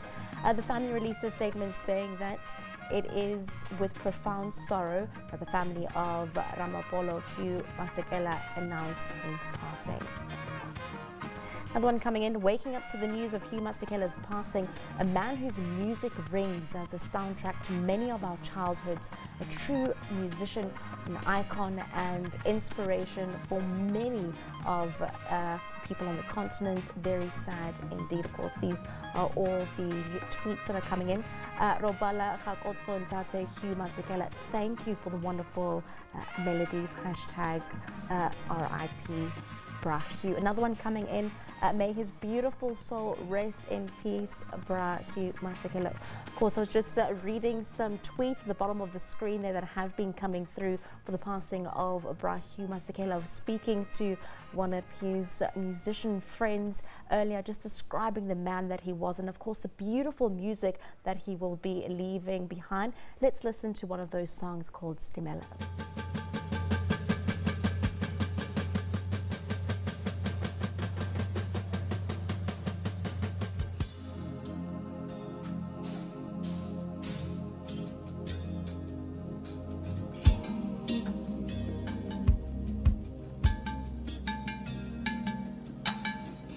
There's a train that comes from Namibia and Malawi.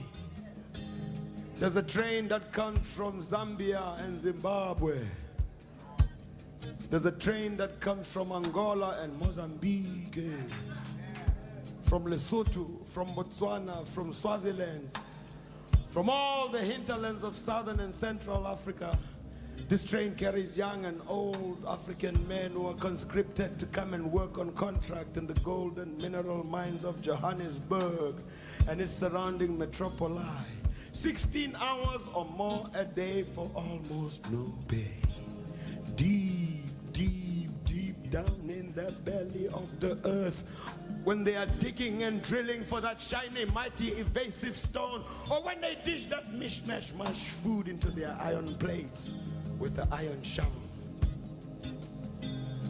or when they sit in their stinky, funky, filthy, flea-ridden barracks and hostels, they think about the loved ones they may never see again because they might already have been forcibly removed from where they last left them, or wantonly murdered in the dead of night by roving and marauding gangs of no particular origin.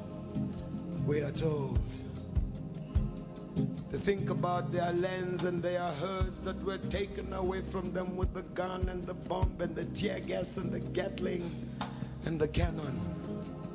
And when they hear that choo-choo train, a chugging and a pumping and a smoking and a pushing and a pumping, crying and a steaming and a chicken and a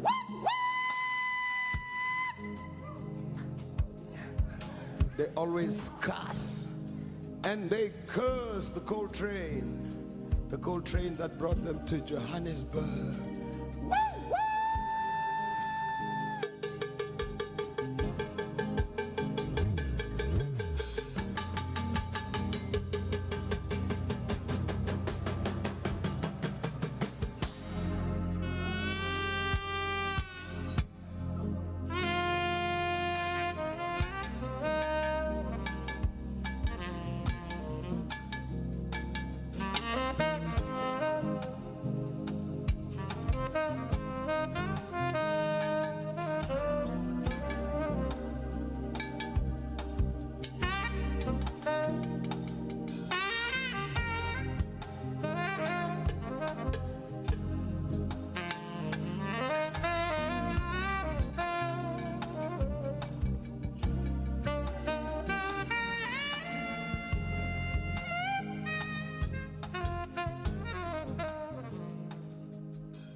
And of course, that is just upon the passing of Hugh Masekela. Some very, very sad news being received this morning. Of course, his family also giving a statement there confirming the passing of Hugh. We've been having a look at all the tributes that have been coming on at SABC Newsroom via our Twitter feed, and indeed a very sad loss to South African music industry, and of course the beautiful person that Hugh was, and the smile and the laughter that he would always bring into a room. Well, we will be giving you more updates and have a look at your tweets throughout the course of the morning.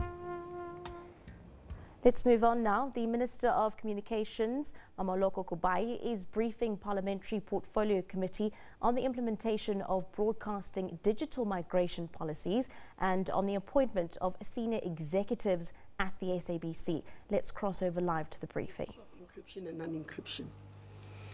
You would note that, Chair, in terms of government policy, a policy was passed in terms of the encryption matter, non-encryption matter, and there's been a call to say there is a need to review that policy. Now, what has been an issue for us is that there is a constitutional court judgment that speaks to the matter that makes it a bit complicated for us. And maybe we can have another meeting, Chair, just to focus on those areas in detail.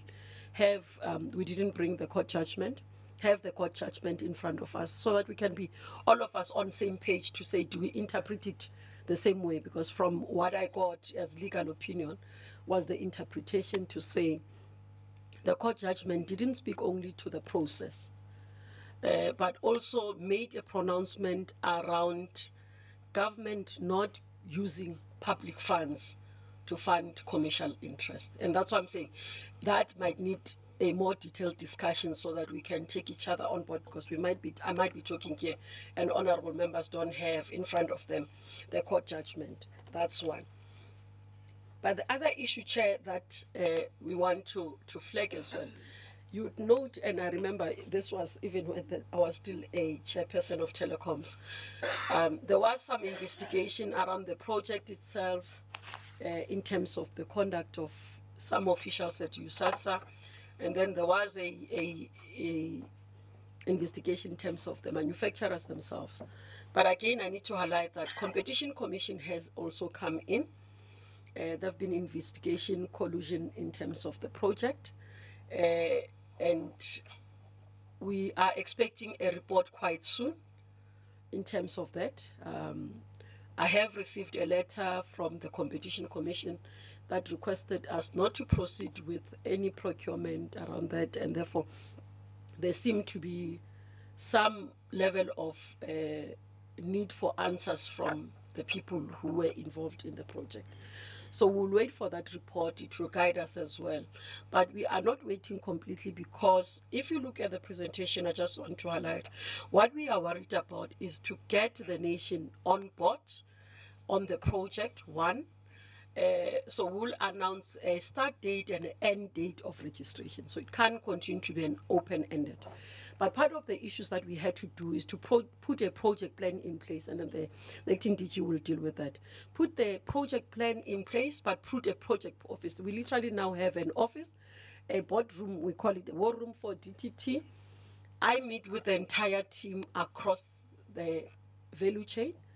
We have representative of Treasury, we have representative of DTI, we have representative of all the entities that are impacted on the project.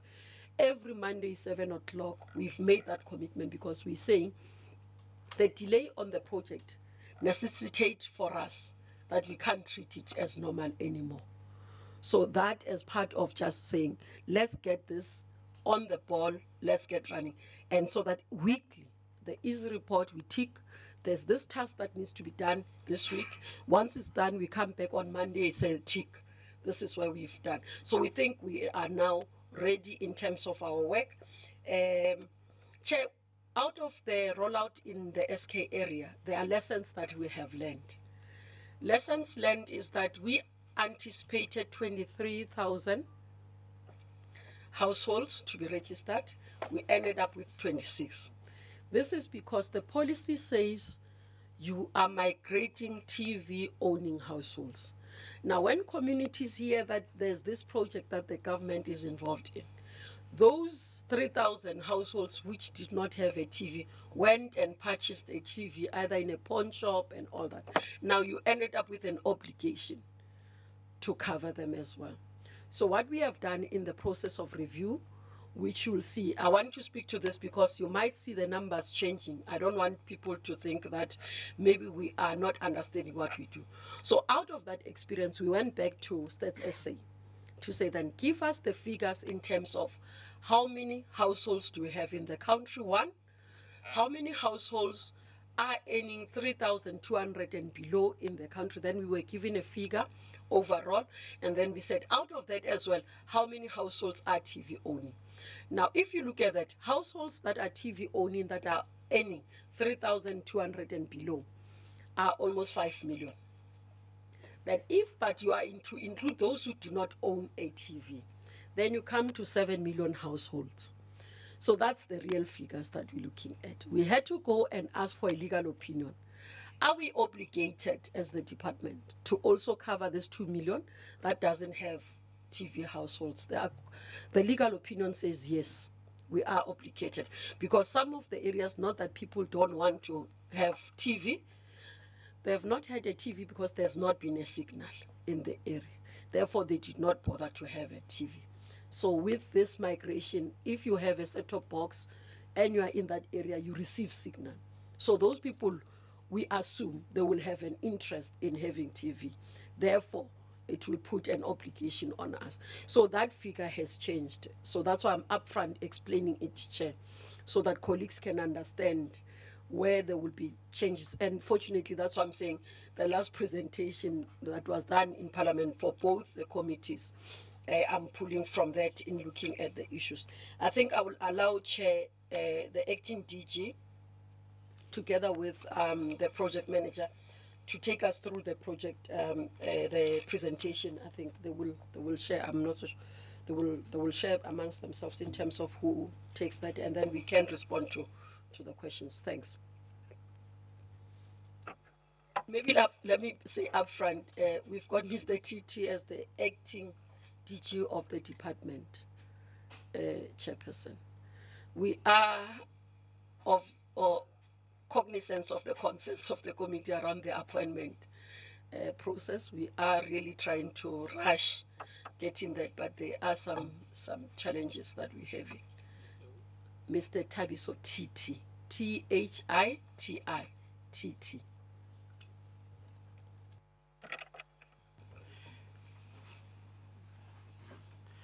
Thanks, Chair. The presentation will have the following. One is the high-level overview, which is mainly a reflection from what was last presented and what has been achieved so far. We'll then look in terms of the set-top box procurement and distribution, implementation rollout phases, challenges and mitigating factors, the roadmap towards achieving the deadline of 2019, and reflect on the risk and issues associated with us meeting the target of 2019 as anticipated. And will be just presentation on the funding requirements, and we'll talk about some of the key enablers.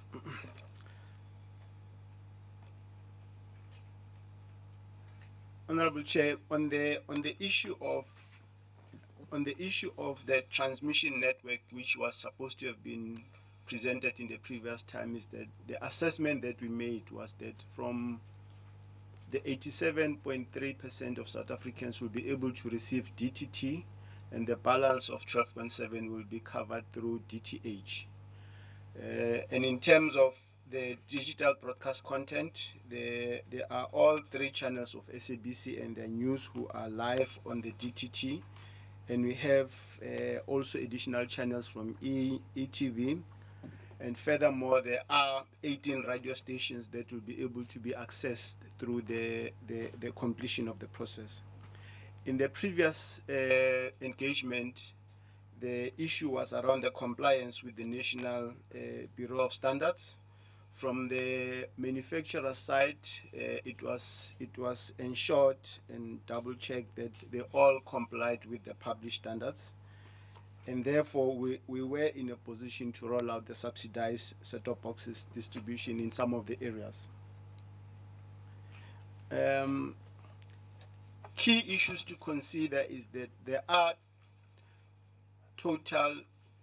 a total of about 15.1 million households, and out of that 12 million of them are owning sets, TV sets, and out of that the government committed to migrate about 5 million with subsidization of set-top box kits and installation.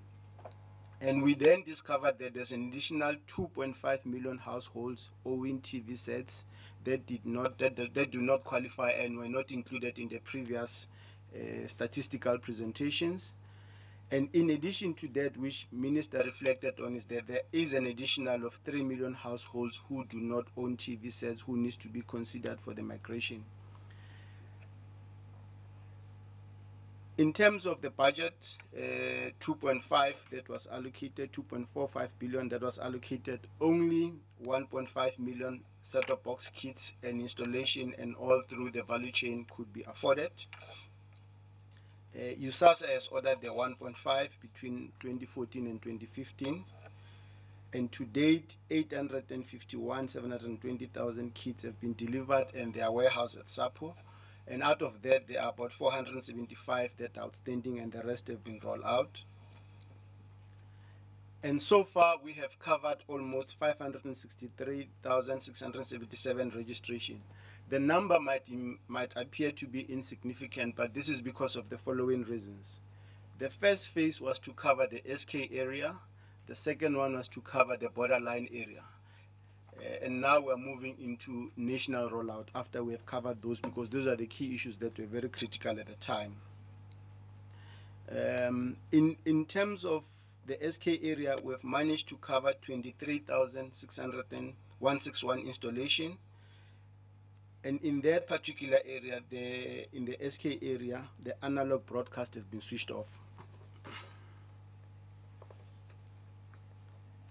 In terms of taking the process forward in terms of the rollout plan, we have developed 3 phases. One is the short term, medium term, and long term. In terms of the first term, we need to clear the already procured set-top boxes that are in the SAPO warehouses.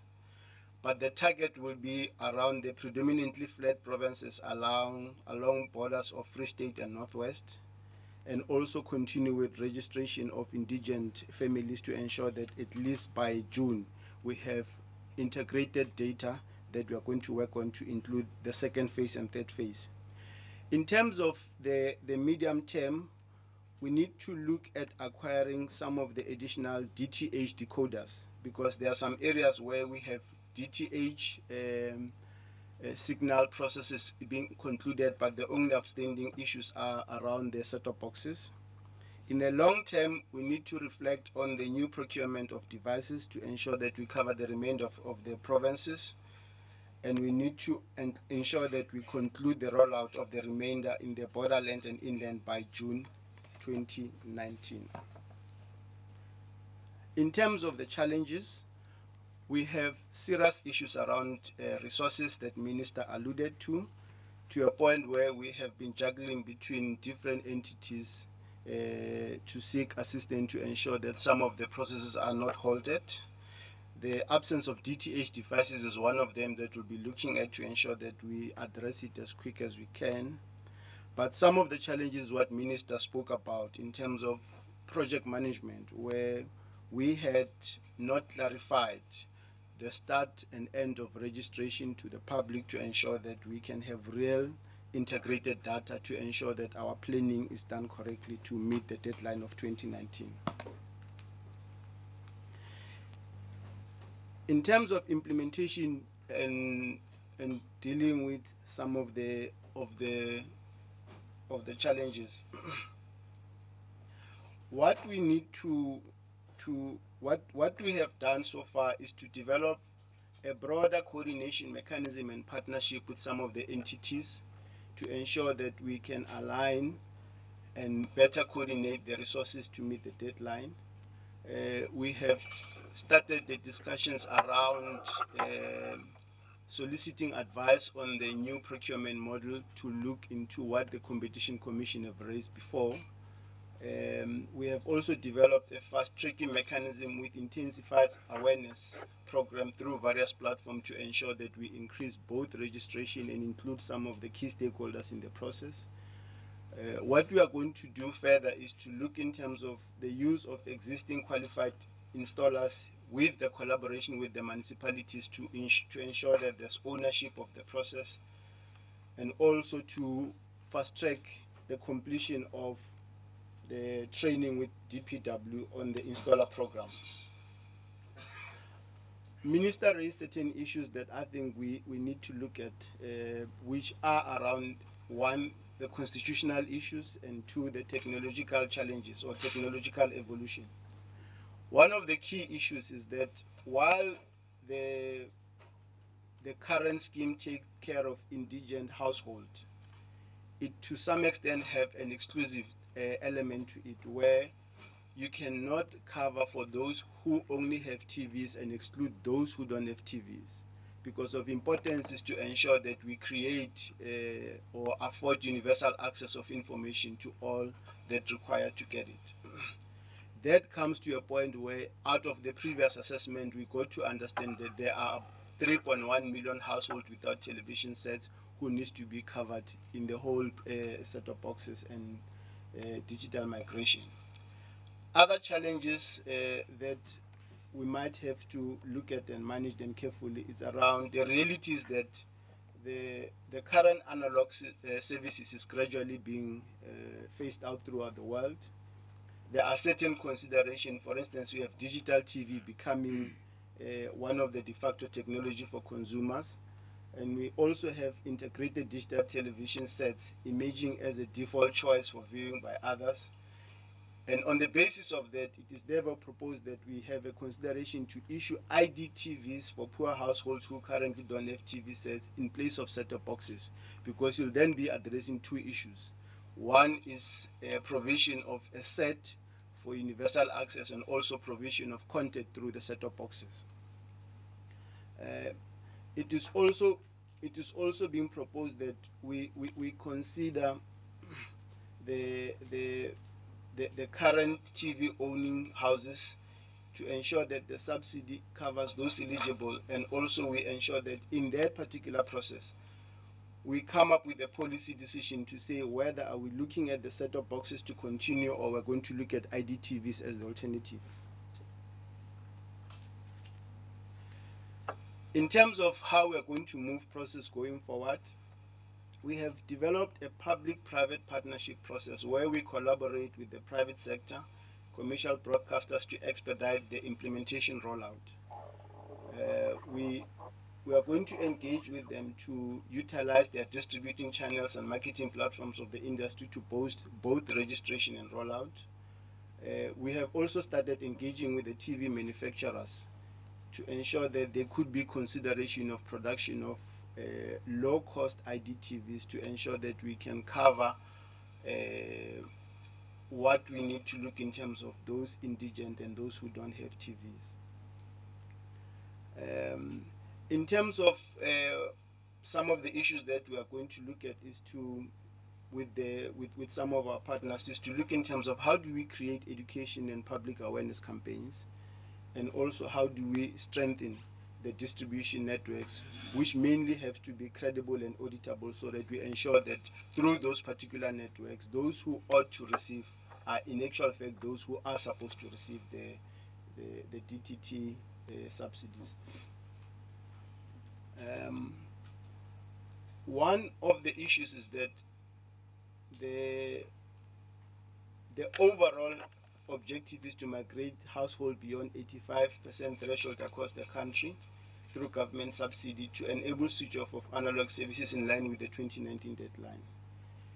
And to ensure that in our policy approach we include procurement and installation of the remaining 3.5 million households that were not covered before, and also augmenting of department resources by means of enhancing the private-public partnership in areas of marketing and human resource management. And What we are going to do now as new institutional arrangement is that the minister will announce the registration period for the qualifying household. That will be done through a number of media platforms. Will ensure that the local registration teams and installers on the ground are in areas where the local municipalities and some of the key stakeholders at different levels participate in the whole process. And we'll also ensure that we strengthen the oversight mechanism in ensuring that the process is smooth and it does not exclude anyone, in collaboration with other stakeholders. Of importance is that we need to reflect on the funding for project management, public education and consumer awareness, to assist Centec with their own dual elimination processes, establishment of the contact center to ensure that those who apply and when they need to follow up, they have an entry and exit point of information, procurement of migration devices for both IDTVs and set-top boxes, distribution of devices and installation of devices and activation of services in all the areas. Chair and honorable members, that's the summary of our budget. In total, what we need to date is 6,602,000,000 for us to be able to conclude the whole digital migration for 2019 June. There are certain things that I think we need to reflect on, that we need to ensure that they are in place. That, for instance, the funding of the procurement process needs to be concluded before June 2018, and we also need to ensure that we deliver the first batch of devices in line with our project plan starting in July 2018. We also need to ensure that we create a clear and simple message for targeted audience to ensure that everyone who ought to hear the message about registration are part of the messaging. We're going to use community radio station, television platforms, and where possible, we're going to ensure that the private sector assists us with resources such as marketing material to ensure that we communicate to those who need to get the message. We're going to get promotion material with clear digital migration message with start date to end date throughout government platforms. We're going to use community development workers for registration of household through local registration. And we're going to create a reliable database and adequate number of installers through partnership with the local municipalities, as I've indicated. Thank you. Thanks, Acting DG. Anything, Minister? Members? We are fine, we'll take the questions. Yeah, I think we'll engage on the presentation. But on the issues of informing the citizens on what we're doing, I hear the public education and consumer awareness and your desire to partner with a number of people. But are there no other avenues whilst you are engaging those people? For instance, there is Parliament. One of the issues that we rely on is what you are doing, because as you speak now, you speak to the public, except that you are very soft, so that what you say is beamed out there. So if you can also check what can you do with Parliament resources of communication. I think for me it will assist as you are trying to deal with other private people. You are communication, so you really need to communicate what we are trying to do as the department. Members?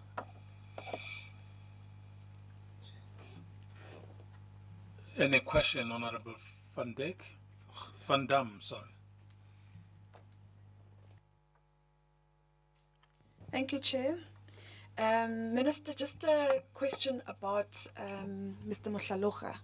So what is his current status now? Has he been serving as the chair? Because Parliament approved the appointment in November. So I wasn't clear about what's happened since then. Has he been at work? Has he been drawing a salary? Where is he now? I understand that you're waiting for the judgment and you want to meet with him. I understand that. I just want to understand where he is right now. And then about DTT, I think the Constitutional Court dealt with the process around the policy making. So it said that Minister Motambi was right to change the policy because policy making rests with the executive. So it wasn't up to the court to define what the policy should be. It should be, the court said it should be up to the executive. Now, I think it's very important that clarity is given about your position on digital migration, because it's very clear that the Minister Motambi had a specific position, then Minister Dlodlo came in and she had a different position. So right now we're not very clear about what's going to happen. So I think it's very important for you as the current minister to be very clear about whether it will be encrypted or unencrypted. The court did not say which process must be followed in that regard. It just said it's up to the executive to make policy. Yeah.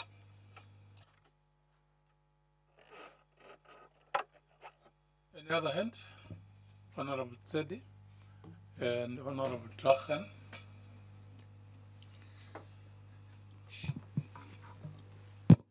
Thank you. Let me welcome the presentation, but just to get clarity on some few issues, Chair, with regard to DTT. The first one is with regard to that proposal that current TV owning subsidy eligible household be afforded a choice between a subsidized STB or IDTV. And the question that comes to my mind is, what about those who have already, who already have set-top boxes as of now?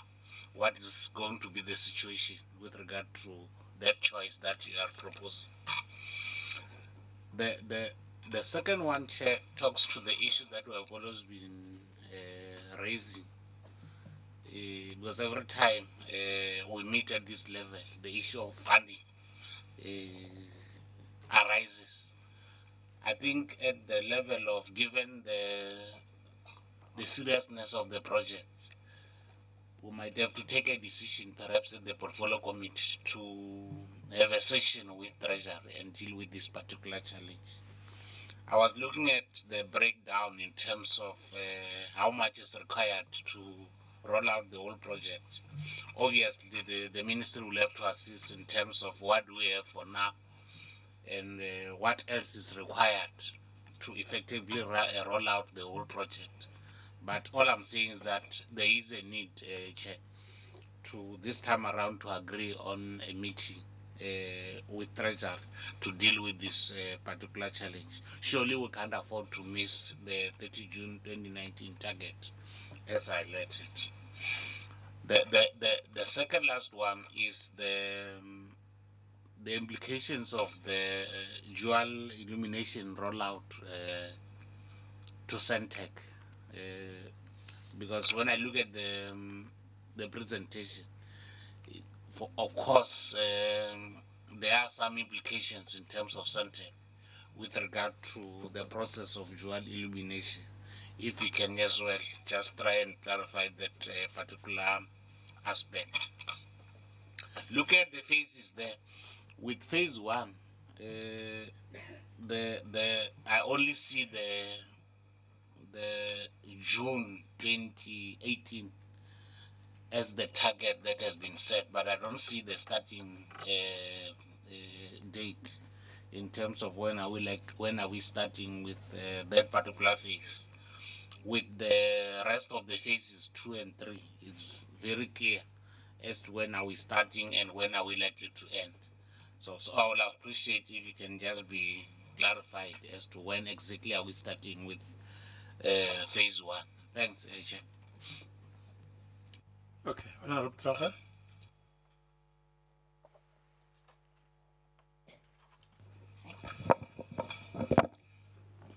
Greetings to everybody and compliments of the season.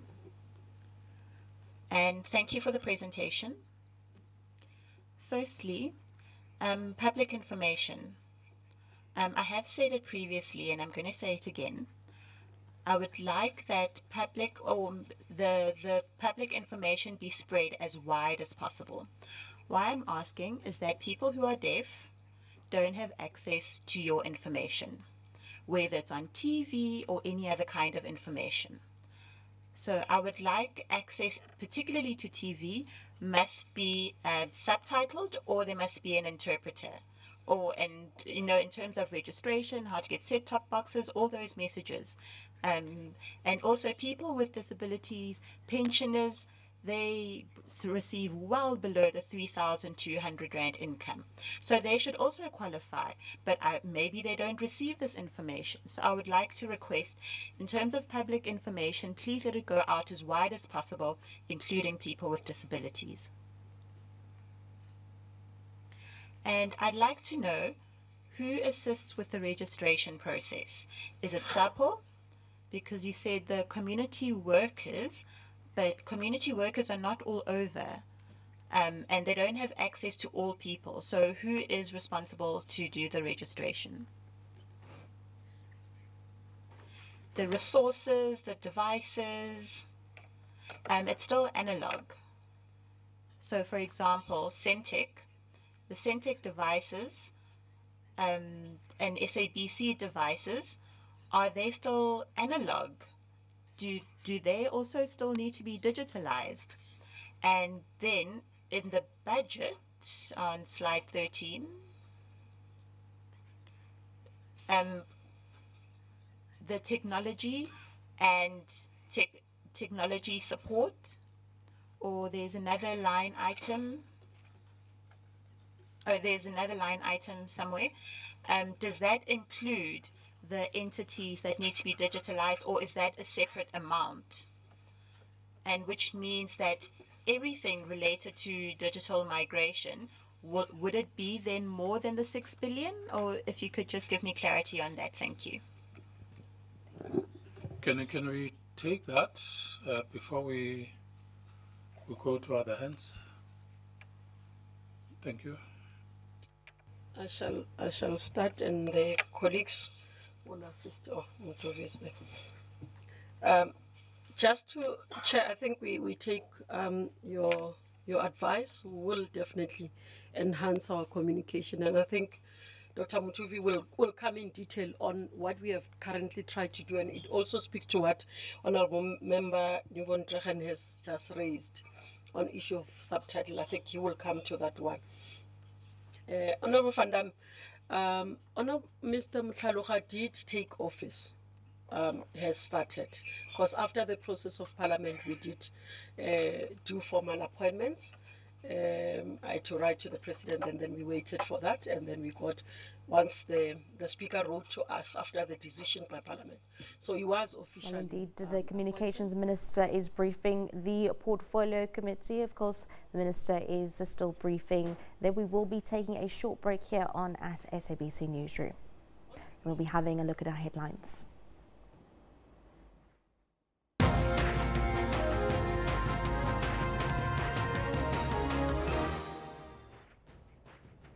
Let's have a look at our headlines there. We do know that Anuj Singh is set to indeed attend the inquiry with regards to Eskom, even though he has resigned.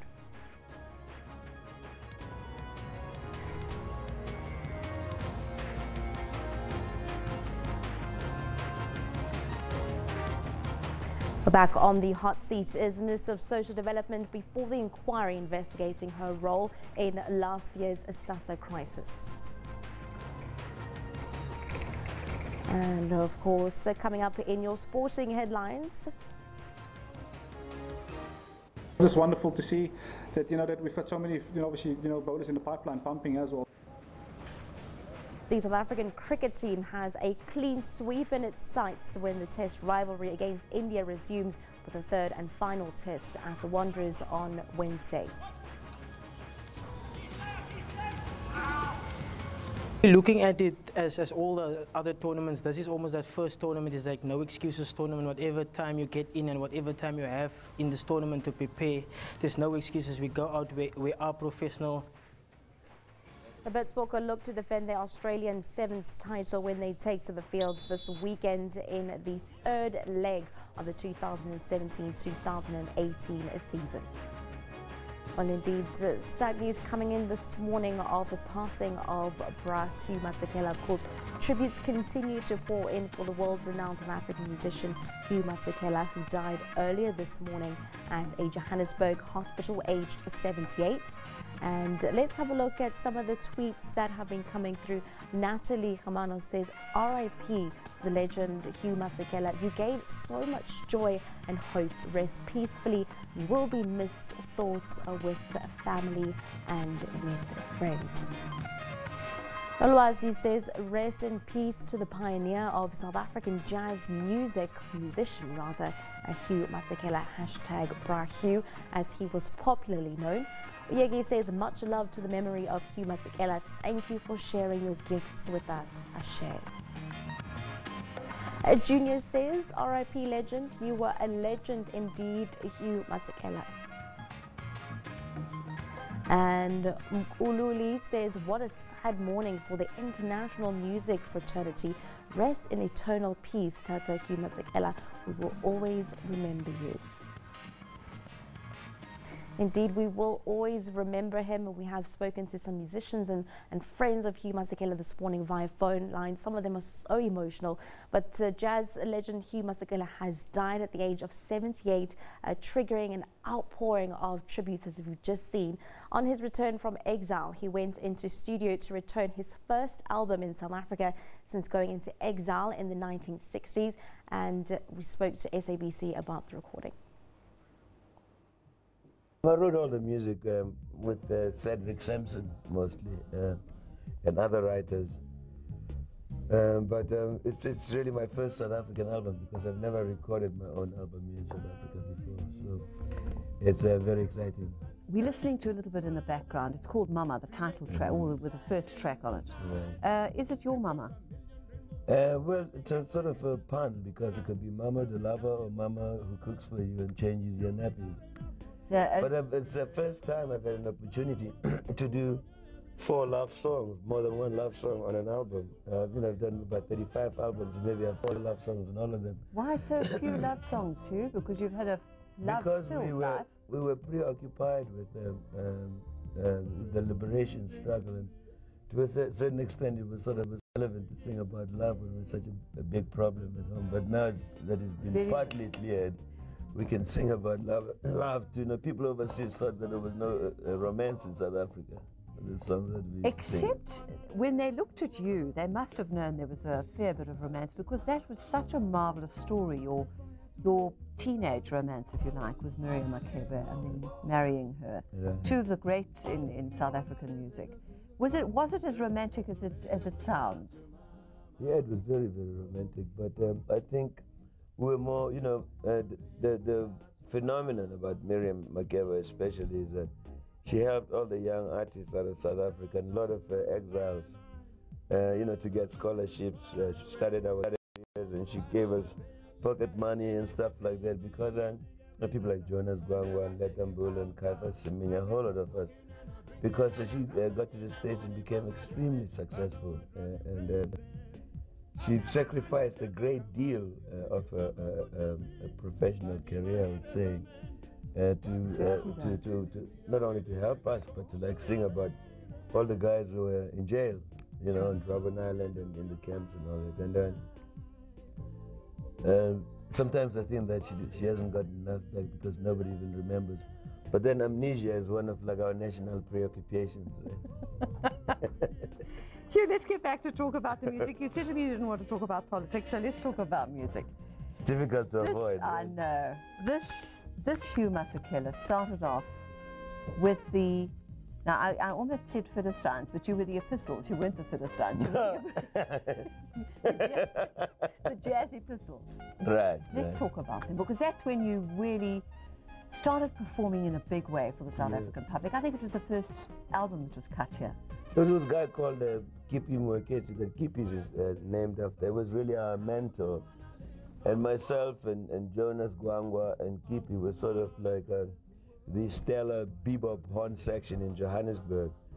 And we went on tour with Kippie and the Manhattan Brothers in 1958, and we did a King's Holiday tour of the Cape. And at that time, Todd Machikiza wrote the musical. King Kong was our piano player. And they were able to raise the money for King Kong. So he had to come back and start writing it, and we had to look for a piano player in Cape Town. And a guy called Christopher Ngukan, who was a great saxophone player, introduced us to Abdullah Ibrahim, who was Dollar Brand then, and he joined us on that tour. And afterwards, we did King Kong without him. But when we finished King Kong, myself and Jonas and Kippie took the train down to Cape Town and joined him and Makai and Joko, the drummer, and Johnny Gerster, the bass player, and we formed the Jazz Epistles at a club which was in a place which was called District 6 before. Now, it's called the Ambassadors. And how many of that group are still around? That's a good question. 3 of us are still around. No, 4 of us are still around. Wouldn't it be... Kippie and Johnny Gerster passed away, but Abdullah, Jonas, Makai, and myself. Am I alive? Yeah, I hope so. We'll give you some more coffee to make sure. Wouldn't it be great to be able to have a sort of reunion, if you like? You're planning that? We've been making great music. We've been planning it for like the last 5 years since we began. But like Abdullah is always on tour, you know, because he does. I wish I was a piano player again, because it was my first. But he does a lot of solo piano, and doesn't have to like take a band or a sound system or anything. So he's very busy all the time. Jonas's own group is very busy. And I've been traipsing all over. I think this is my first year where I've dug into South Africa, 1995. And actually got into making an album. Not only making an album, I actually got my first day job as well. A real job? Well, I don't know if it's a real job, but I'm at the State Theatre trying to figure out how we can get all the advantages there to the rest of the communities that never had access to things like that. I think you must rope in some of your old mates who were such good musicians. Most of my old mates are not in the scene, you know. And when we came, it was away for 30 years, and when I came back, most of the people I grew up were either so old that I didn't recognize them, or they were not in the scene anymore. Where to from here? Where to from here? So where to? I don't know. You know, we think we've got a very big, successful album. There's so much work to do in this country, you know, and. I can't even tell you what one has to work on. Yeah. Well, maybe we can look forward to an album called Hugh Masekela and Friends. Notes of Life. That's it. Take note. That's it. Notes of Life. This album. Thanks so much for joining us. Thank you very much. Well, having a look at some of the history books, Dari Adberry speaking to a much younger version of Hugh Masekela. Of course, this was upon his return from exile and his very first South African album after his return from exile. A very happy man sharing his musical journey and continuing with this. Earlier on, I was joined by fellow musician Tunokwe, who paid tribute to the legendary musician Hugh Masekela as how she remembered him and some of the memories that they shared. It's sad news. I'm very sad and shocked, actually. But, you know, I just want to say to Hugh, he's done a great job for us. He was like, in my mind, he's an institution. I will remember every little thing. And one day he said to me, you must go back to yoga. Out of the blue, you know, you always joked, just go back to yoga. I'm like, what's the problem with you? He says, no, you were more powerful. You need to just focus. Or maybe come and join me when I do my Tai Chi, you know. This man was living life, a full life. And, well, the thief of death came. I'm sorry, but let's just live now in his footsteps, because he drove life. Hugh made me realize that life can be lived and you can push your career to the end. you know. So we're going to do just that. No, Bro Hugh was always someone that was always smiling wherever he was, no matter what the conversation was being had. How will you remember him? You know, laughter. Bro Hugh gave us so much laughter. I can't even tell you where those jokes came from, but he will tell a full story, and it's just funny all the way. I mean, there's no reason to really cry. I think we need to just celebrate Bro Hugh. I feel just disappointed that I didn't see him on his last days. I kept saying I was coming, I'm just sorry. But his works will stay with us, and his jokes will remain with us. Now, describe to us, you know, from a musical standpoint, the influence that Bro Hugh had on the musical industry, not only in South Africa, but in the jazz spectrum all over the globe. You know, I think what Bro Hugh has done for us, he has made the world to take us seriously. You know, he really raised the standard. Even his approach of simplicity when he had such vast knowledge. On stage, he would make you feel at home. You know, I want to work with him when we were starting the music, recording the music of Sarafina for the first time. You know, with the song that we heard, which is a theme song, when we played, that's when Bongeni said, oh my gosh, this is going to be the title song. Because Bro Hugh, he tells a full story. He makes it simple, and yet it is complicated. So he made us take music very, very seriously, and he makes us look serious as well. Of course, Bro Hugh was not only a renowned musician and very, very talented one at that. He also had another side of fighting. Let's take us through his journey of the freedom fighting journey that he had and going into exile and that time of his life. Yeah, you know, the fact that he left at such an early age and, you know, going through the apartheid, driven by apartheid, they actually stood for us. I always look at those videos, you know, and they worked hard as young people in America, throughout the world, letting the world know that it was not okay at home, in influencing people to participate in, you know, pushing for the changes in South Africa.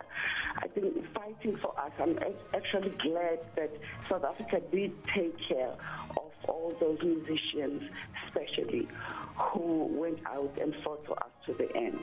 I really feel great that they did that for us, and they were also taking good care of in South Africa.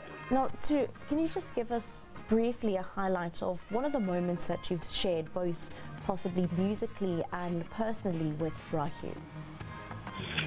You know, besides being in the studio with Bro Hugh when we were overseas, you know, the moments I remember is when we have serious meetings about the world, about the career. I remember sitting with him at the State Theatre when he was still there.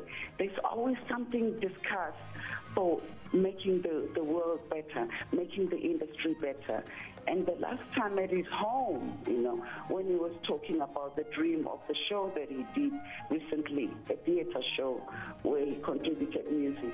And one time he directed the music of my mother's play.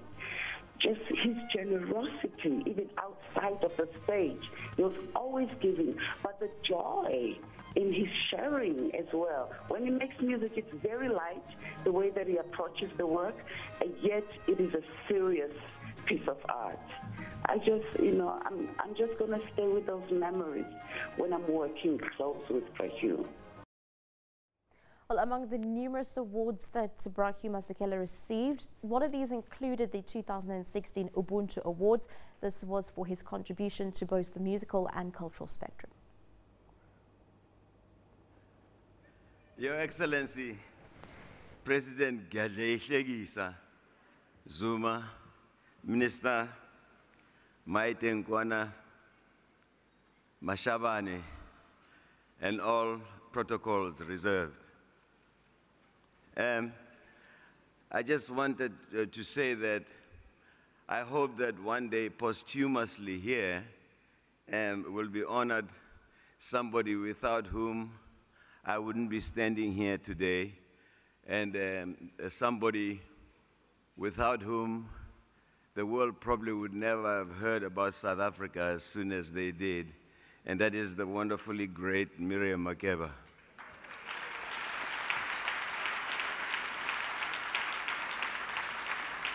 Please, let's not forget her.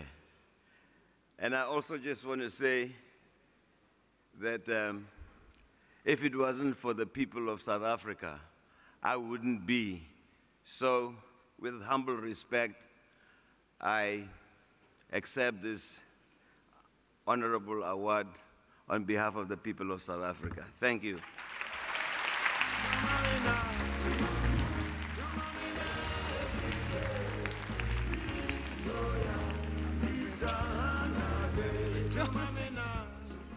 Of course, that was Hugh accepting an award back in 2016 at the Ubuntu Award. Also mentioning the likes of Miriam Makeba. Of course, he was once married to her. Let's have a look at some of the tweets that have been coming through and the tributes that South Africans continue to send for the passing of Hugh Masekela.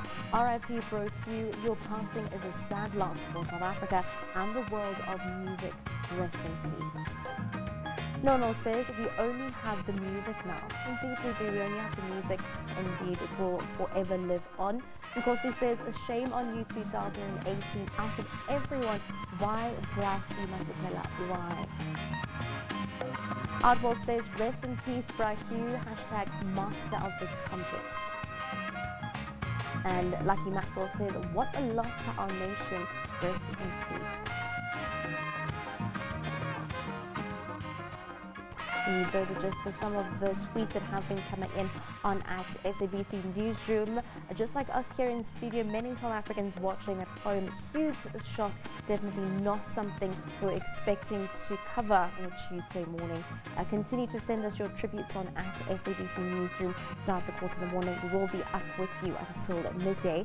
But in some other news that has also been making headlines this morning, Minister of Communications, Mamaloko Kubai, has been briefing the Parliamentary Portfolio Committee on the implementation of broadcasting digital migration policies, as well as the appointment of senior executives at the SABC. Let's cross back live to the proceedings.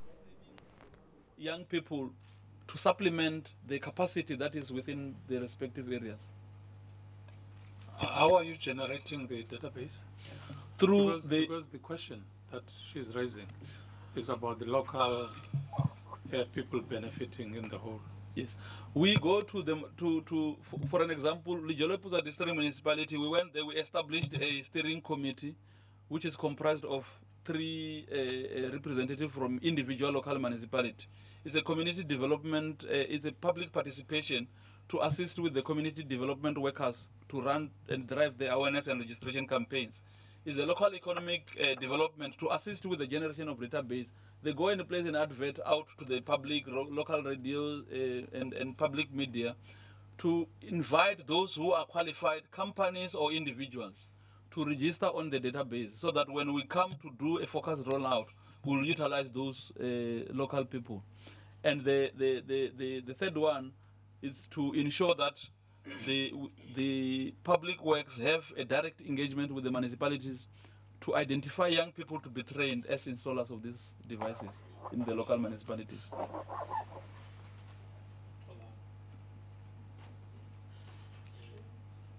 think the Minister will further clarify, but also, Minister, you see the storage issue.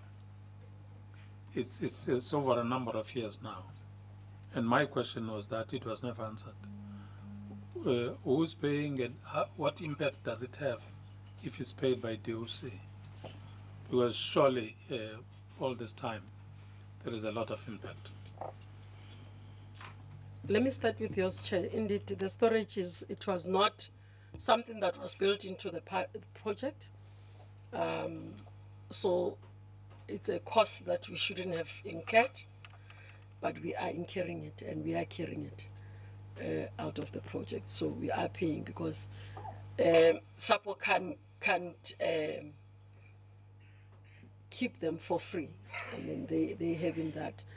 It was not envisaged. I think when they looked at the plan from USASA's point of view, They went and procured, and the understanding was that as people register, because we anticipated that people will register in numbers, therefore they'll move. So it was moving from here, from the warehouse of the manufacturer to SABC distributor across, and then they moved. But because of the uptake, then we ended up with them in the storage. That's why we are saying we are clearing them, because we don't want such a situation. It's a cost that we shouldn't be incurring, that we are paying. On the issue of incorporation of local players, one is that majority, when we looked at the numbers, we do not have necessarily ready trained installers. So we looked at the numbers, we've called for those who are already trained so that we can incorporate them at every local area, because we do not have the capacity. Now, having looked at that, now it was identified that there's a gap. Now, part of that closing the gap was to partner with Public Works to say, can we train local? We don't take, for example, there was an incident where in one area we took some people from another province, let's say Gauteng, they went and installed, and the community protested to say you can't have that. So we fixed that to say installers shall be people who are coming from that area, so that it assists us. So that's how we're incorporating the people on the ground.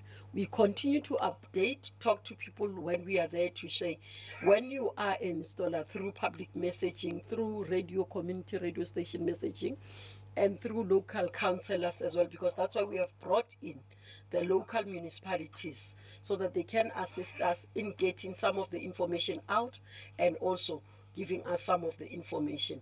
But I must say, Chair, we have a limited number of installers in the country that are already trained. So for us to meet the targets and to meet what we need, we might have to, as we were saying, put more money into training.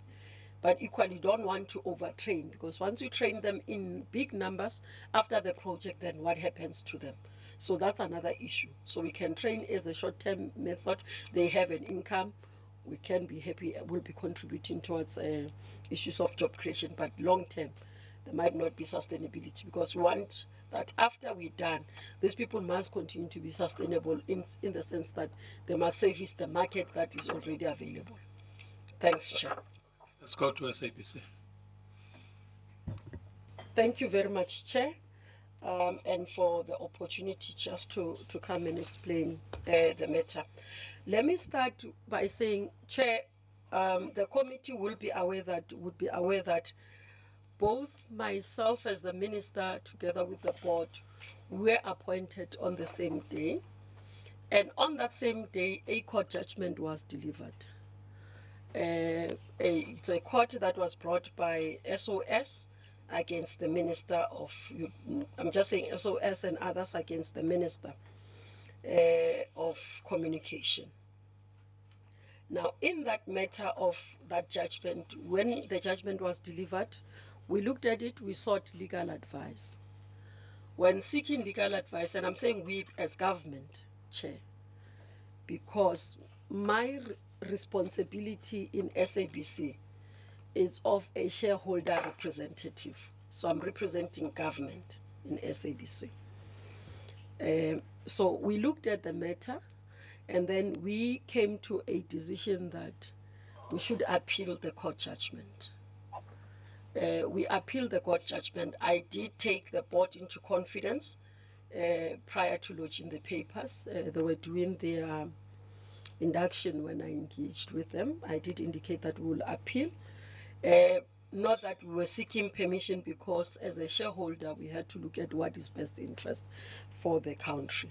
Now, in that, it's because we had realized that the court judgment does not have only implication to SABC, but broadly to other state-owned entities.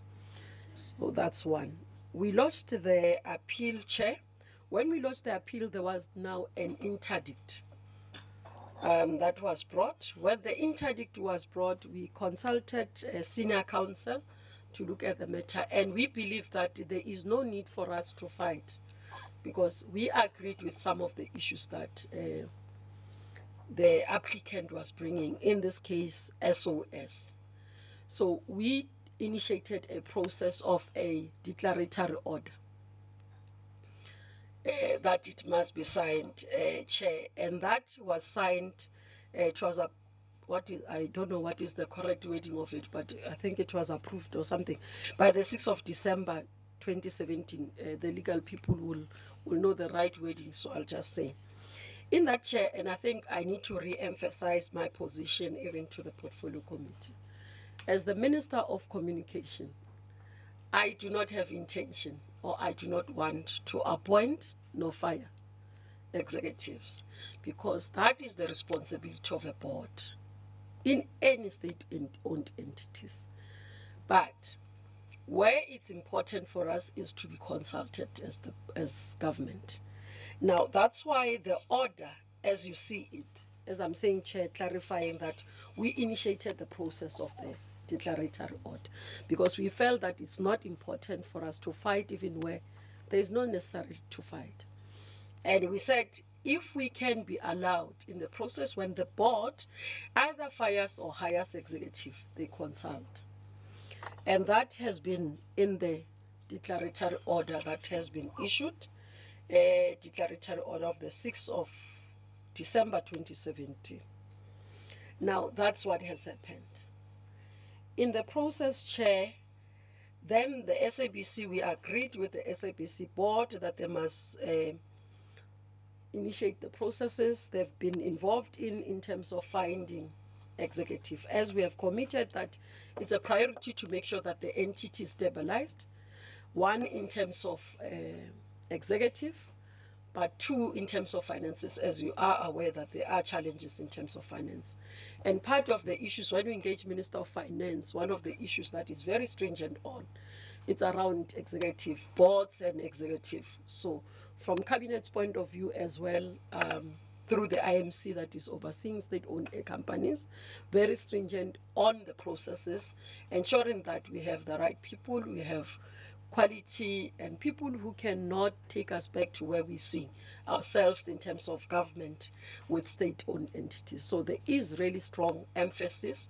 There is work. I'm part of that team as an IMC member, where we are looking even to the point of limiting even how many boards you can serve in as a member, the qualifications that people should have at serving at board level. So there is seriousness in terms of government to make sure that our state-owned entities governance comes right, and that's the string. And equally from my side, Chair, as a shareholder representative in the portfolio, I must say that I have also emphasized to the board that I would not be interacting with the board directly. I would work through the chair, who I would meet regularly to say these are the views, give feedback where there is a need. If there's a need for the board to say, no, we need to bring 4 people, we need to do this, that is happening. So that's the relation, Chair. I'm clarifying that as well so that it can be understood. I picked up a sense that, and sometimes because maybe I remember when I joined the executive and I was appointed in energy, the chair there told me that unfortunately, Minister, you are arriving in an environment where there is trust deficit. And I think even on this portfolio, there are those consequences of trust deficit, that even when you are in a good faith trying to do something, is perceived in a different manner. So I'm taking this chair in that background to say there could be trust deficit, that there is always suspicion that I could be doing something wrong, and therefore hence I wanted to come up front and say this is what we are doing. So in the process, the board has been engaged in their process of recruitment, and I'm not going to delve into much the issues of the process, Chair, because there hasn't been. They can explain, the chair of the board and the HR chair can explain, but I don't want to compromise anything, and I'll explain my role. Now, in that process of everything that has been happening, explaining court order, that's my understanding of where I stand. Now, comes January, I see this, and I'm specifically going to what, because I don't want to compromise internal processes of recruitment. Come January, I see an article saying that Mr. Maroleng has been appointed into SABC. I ignored it because I told myself, it's one of those leak stories, whatever, it's no merit. I checked with the team, has SABC issued anything? No, there's nothing from SABC, so we kept quiet. Until I received a call from presidency after seeing Mr. Maroleng accepting congratulatory messages. And then they asked me what is happening. And obviously, because I didn't know that there's anything like that, I said, no, there's no such. Then I was sent the link. I also communicated to the chair to say, hey man, there's this thing that is coming up. I'm being asked to explain. I think it's best that you also try and issue a statement. I will have to explain to the leadership because I'm not representing myself. Equally, I was asked to explain, a lot of colleagues to say, but what is happening? But eventually, Chair, we had to clarify. That's when I issued a statement to say, as far as we are concerned, as far as we know, there isn't a formal appointment that has been done. The board will have to do every process. Once they are done as well, come through to us and say, we are done with the process. This is what we are recommending. And then as a shareholder representative, because if the court order says I shall be consulted, it's not necessarily me because I don't represent myself. That's why we had said that I will have to take it to cabinet, for cabinet, because cabinet represents the shareholder in terms of government. So I'll have to take it to cabinet for cabinet. Not for cabinet to appoint, for information at cabinet and consultation at cabinet, Chair. So that's the matter, where I stand on the matter, Chair. I have no issues against any individual, any South African that qualifies to be appointed, that the process has been followed to the latter, that we do not have problems there. I don't have an issue. My responsibility, Chair, is that of oversight, because if tomorrow it is to be found that, let's say, for example, the board has flouted the rules, because I'm a shareholder representative and I have the obligation of oversight over the board, I will be asked to answer. Both yourself here in Parliament will be calling me to come and answer. How did it happen under my watch? So that's the only thing, Chair. Because the statement was issued in the context that, as far as we are aware, having understood and agreed with the board in terms of what should happen in terms of the consultation and as well in the background of that court order, we understood that a process has not been concluded, and therefore we can't have a person already accepting congratulatory message because it sends a wrong signal. It needs to be the board that announces that this has happened, or it needs to be from a point of communicating from a government point of view to say we also are aware of this appointment. That's all, Chair. Honorable Machoba is itching to raise something. I won't be long, but as a member of this committee, I must be clear when I go out, because the society are watching the TV, listening to us. So I must be clear when they ask any question. Minister is mentioning the issue of 10 people they were trained as installers, if I'm correct. I want to know about those people. Where did you get those people? What criteria did the department use to select those 10 people? Who are they? I passed that item, and we because maybe it's information that we can get from the department. We are now on the issue of SABC, and what I will suggest is that on that process there needs to be some communique clarity given, so that all members can because we are from constituencies, are aware of what is happening in their constituencies. I think that's what worries Honorable Machoba. Unfortunately, I passed that item, and I'm now on SABC. Get that communique so that we are aware in our constituencies what we can do when we when we communicate with our people there.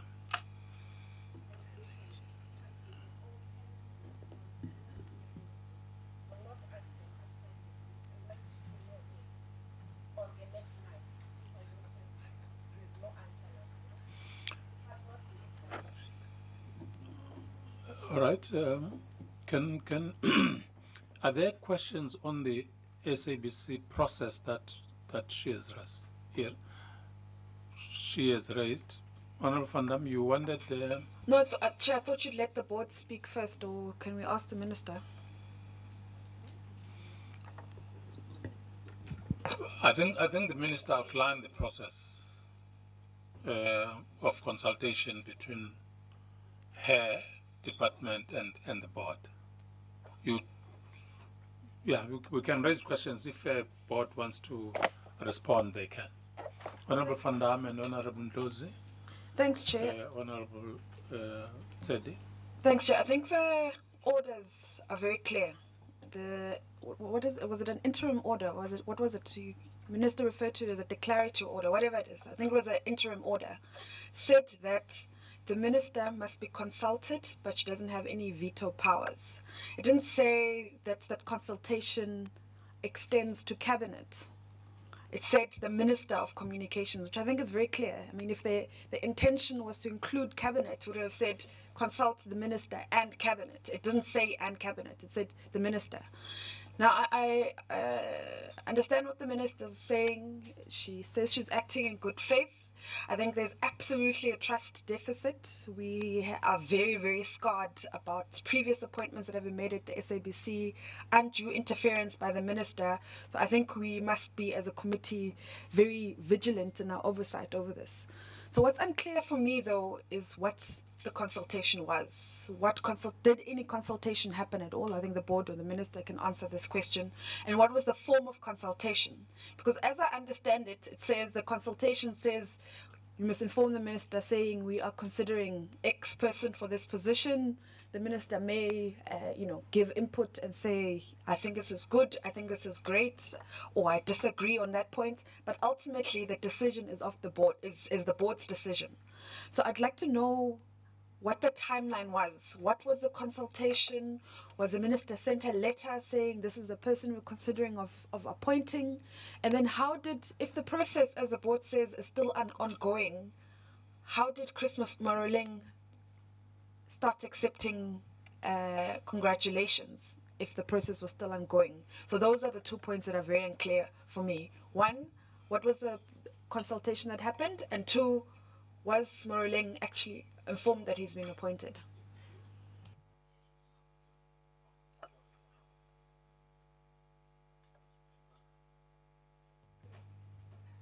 Thank you. No, I want to read the minister her statement. It's very short. It says it is the ministers.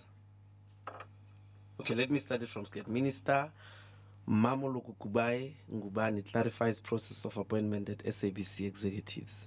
The Minister of Communication has noted the media reports about the appointment of COO at SABC. The Minister wishes to advise the media that all appointments of COO, CEO, and CFO of state-owned entities are done through cabinet processes, and therefore the announcement of the outcome are made by cabinet. This is the minister's statement. It is the minister's responsibility to present any appointment of executives of state-owned entities under Department of Communication through cabinet processes. To this end, the minister has no knowledge of any official appointment of a COO of SABC. So this is not a confusion that we have. It's what you have said, that the cabinet even announces who the COO must be at the SABC. It's wrong. It's not true. It's a direct contradiction of the court order that you spoke about. So I don't think there was a confusion or a bad faith. I don't speculate. I think there was a bad faith. I think you were up to something, Minister. I think you must tell us what it is. Did you want a specific candidate in the SABC or not? And when they disagreed with you, did you want to stop the appointment of this person? That's a direct thing that we must say. This statement says you've interfered in the processes of the SABC and you defended it publicly. So if there was a confusion, I'm not sure what that confusion is, because the reports are not saying anything. It is your statement which is admitting an interference. So I'm not reading media reports. I'm reading your statement and I'm reading an interference. It's dangerous. So we have to present this as fact, Chairperson, that in the statement it's an admission. It's an admission of interference. Not a media report or a Sunday Tribune or something, or a tweet.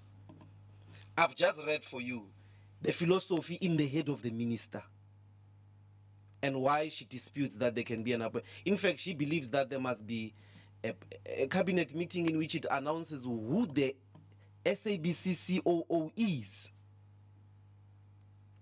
in this statement. So the question of interference for me is a fact admitted here. Now, I want to pose this question also to the board, and I want to warn all of you that to speak in Parliament is to speak under oath. Don't lie. Don't mislead Parliament. Don't mislead the public. What happened?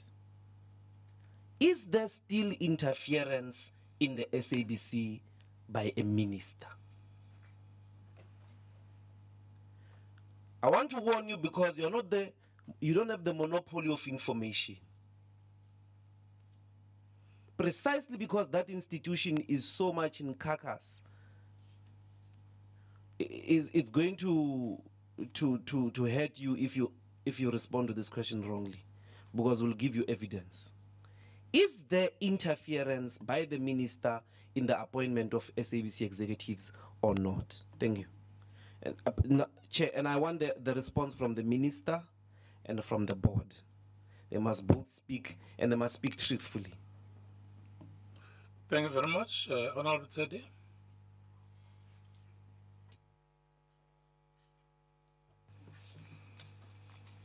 Chair, my take is that the board of the SABC is here, and it will be wrong for us to speak on their behalf. And I don't want to go into the discussion on the interference of the minister. But my take is that we have got a responsibility as Parliament to make sure that people who qualify in all respects are appointed as executives in the SABC. When we recommended to Parliament board members, this board, the current board that we're talking about, we said we hope this time around the SABC will go back to its glory days. Surely we cannot afford to go back to a situation that led to us dissolving the board of the SABC. So we've got a responsibility. All I'm saying is that the SABC board is here. Can they take us into confidence and explain the process that led to the appointment of this person? Does this person qualifies in all respects in terms of relevant legislation? So that tomorrow, these are the issues that will still come back to us as Parliament. So all I'm saying is that we must not continue to speak on their behalf. Let them come in, explain all these processes, and take us into confidence whether the person that we're talking about qualifies, or where exactly is this process of appointment. Okay. Thank you very much, Honorable Tsedi. Any other question? We are trying to ensure that we don't go back to 2016. No, is it 2016? When we experienced a number of board members resigning in our meeting and say these things have been happening. I tender my resignation. You remember, members? So it's good that we have the board as well, so that you don't say you were suppressed 3 years down the line and resign here. So those are the few questions that we have. Members, questions are very clear. Minister, your statement was read by Honorable Ndlozi. Just on the statement, it was read here. Some clarities, because we are not in SABC, we are not in the department. We want to ensure that everything goes according to decisions. Minister? Shall I allow SABC Board Chair and HR Chair to lead? I'll follow. Because I think questions in terms of the process, and having not spoken, yes, I'd like to allow them to speak. Yes. Mr. Makatini. Thank you, Chair. Greetings, honorable members, and to the Chair. I'm going to answer some questions, and some questions I'll refer to the Chairperson of the HR and Remuneration Committee. The question around consultation, yes, there was consultation, and consultation was done in 3 forms. There were meetings between me and the Minister, and there was also a meeting between me with the Minister and some of the board members. On top of that, we had letters, basically where we were sort of communicating with the Minister in terms of every step of the way and the decisions that we were making as a board. And also the Minister wrote to us. So consultation was done in that form. So there were meetings and there were letters and discussions. The question around how come that the story came out in the media, as the board, we did not sanction that media report. What we had done, for us to be able to finalize the process of the COO appointment, we had to subject the candidate to vetting, security vetting. And for you to do that, you've got to extend a conditional offer so that the person can be comfortable to be subjected to the process. So we did confirm also in a letter to the Minister that we have extended a conditional appointment subject to vetting, which is the process that we are busy finalizing. And that's why the statement issued by the board was that the process is currently being finalized. That's what we meant.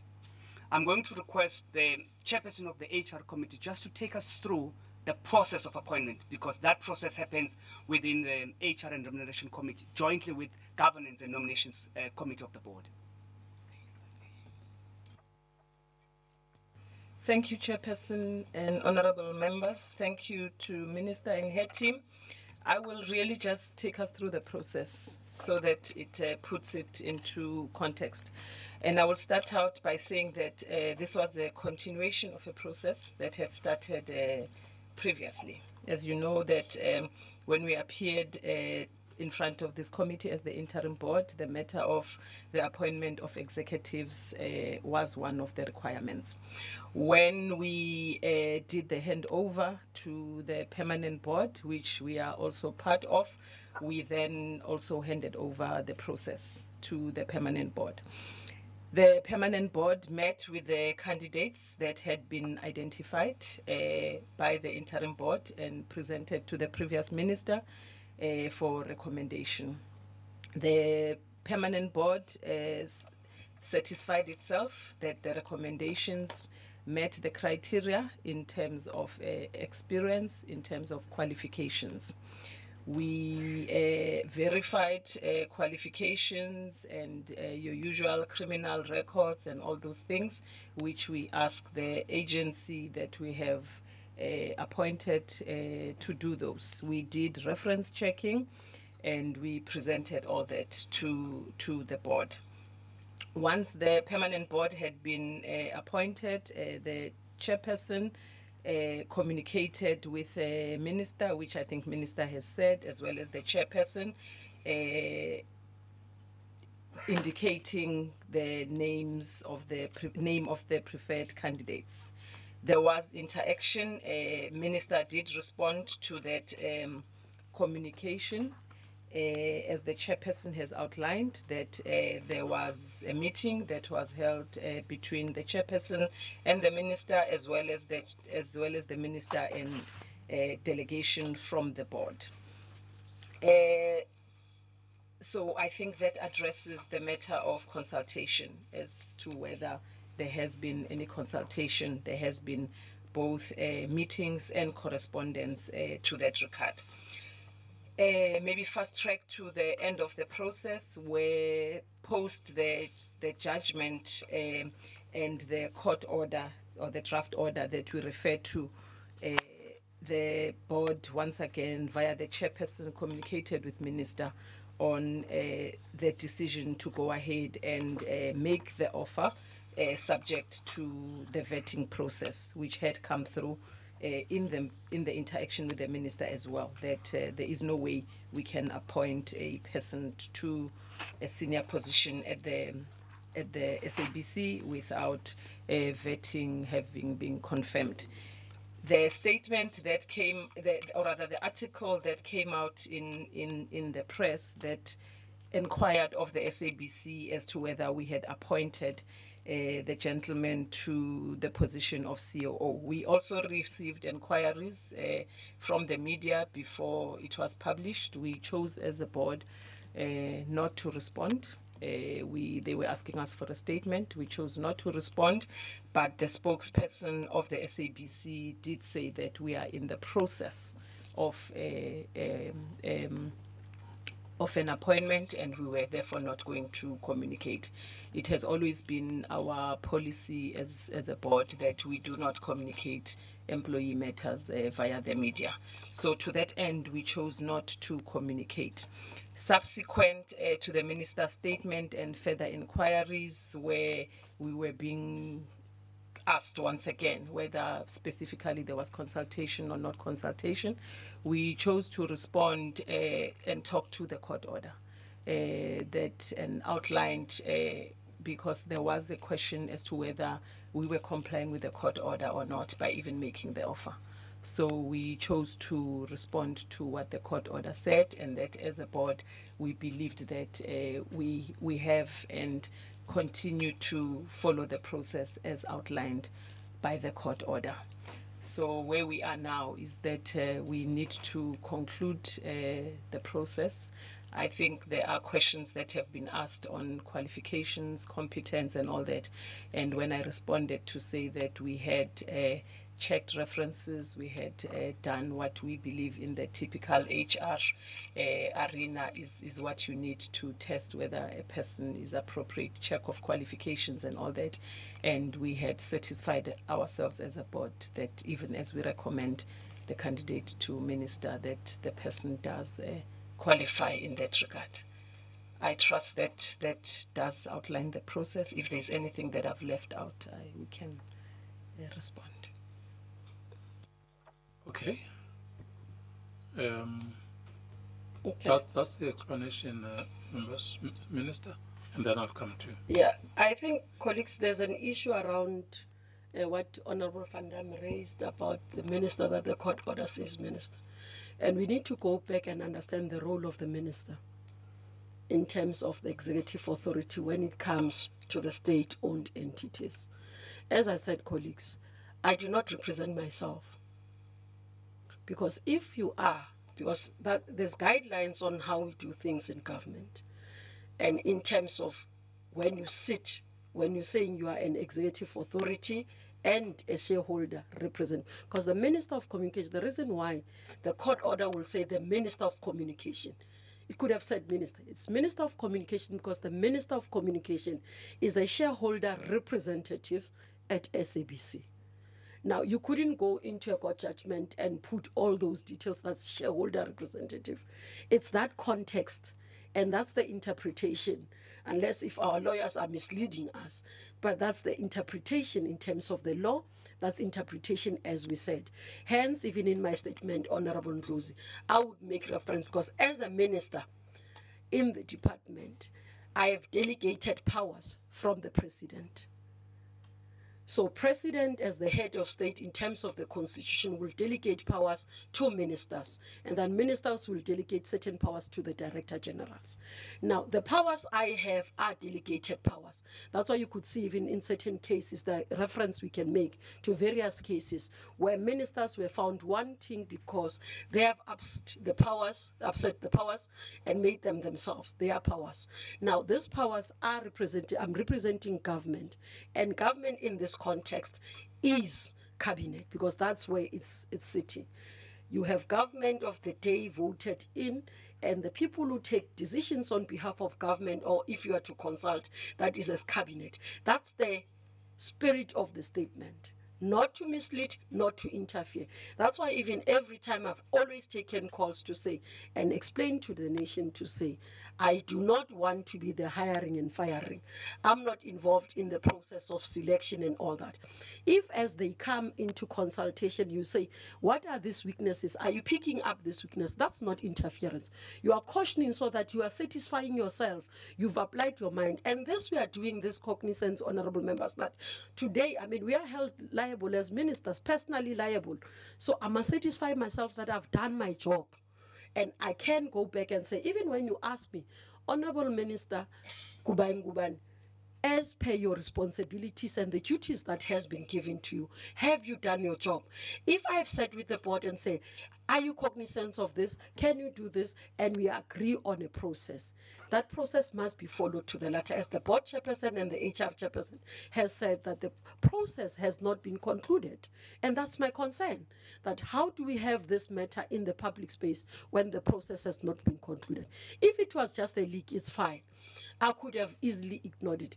But for the individual to accept congratulatory message, it sent a wrong signal. And more than anything, let me just explain, honorable members.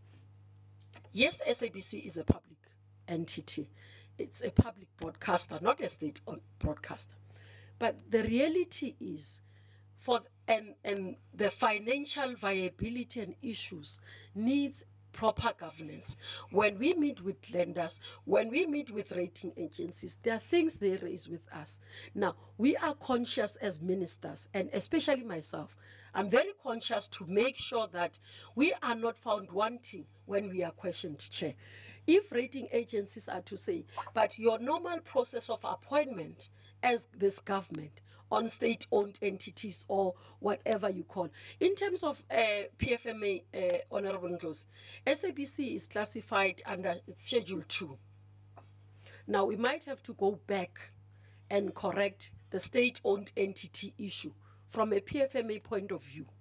Because if you are to talk, it's false, it's a public broadcaster, but it is an entity of government. It's a state-owned entity because government is 100% shareholder of SABC on behalf of the people of South Africa.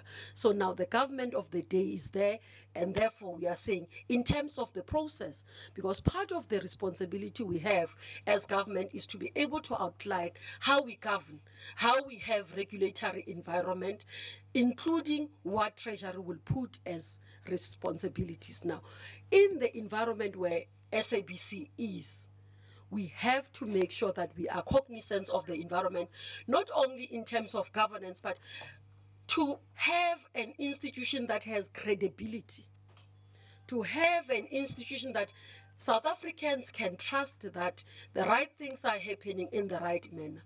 And that's my interest, to represent South Africans very well. I have no interest of interfering or bullying or doing anything to the board. I'm very clear in engagement. If there's issues, I call. As Chair said, we meet. And I've made that point that the chairperson of the board is my point of reference. If we meet on an issue and we agree to say this needs other people, we bring in other members. We've done that previously. It's not that there's anything that I'm hiding. There's no interference. I mean, I can safely say that, I mean, even being at SABC, I've been once since I've been appointed. And I think it's a record time for all. Yes, you have to go. Can I, because she apologized for 12 o'clock, can I give it to her? Thanks, Chair. And then Honorable Matisha, and then you will follow Honorable Doze. Thanks, Chair. And This then is Seti will sorry. finalize. Thank you, Chair. This issue is very simple to me.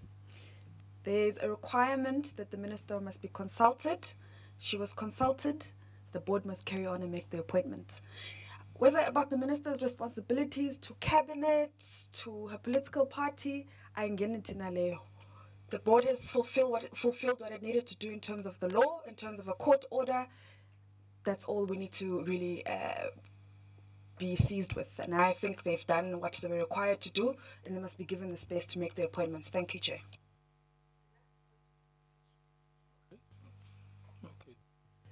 I still have the responsibility, honorable members, to ensure that they follow the process to the letter. As they've said, the process has not been concluded, so the matter is not closed. Until they are finished, they will do the process, we agree. They will do to the letter, receive everything, we'll make sure that it's done. So you can't say because they have consulted, I mean, I can't clearly say they've followed process. Tomorrow, if you ask me that they've breached their own process, what am I going to say? If they don't receive the security clearance and they announce, are you not going to, and then something happens, are you not going to ask me to say, but you have the duty to ensure that the process is followed? So that's the issue. They will do their part, finish it. It's not about Utawingen, it's about process, honorable member, that we must ensure that the process is followed to the letter. There we agree. I don't think this thing must be between the two of you. But I think what's very clear, yonke into must put aside, but there is consultation, as I hear, between the minister confirmed by the board on this process. And the last thing that the board raised was that there is a vetting process. Among the processes that they are following, there is vetting. I think I heard that. And the process is not concluded, I think, because there are still those issues that they are dealing with as the board. My point is, Chair, though, the minister's role has ended. The only role she has was to be consulted. Anything else she does beyond that is interference. That's my point.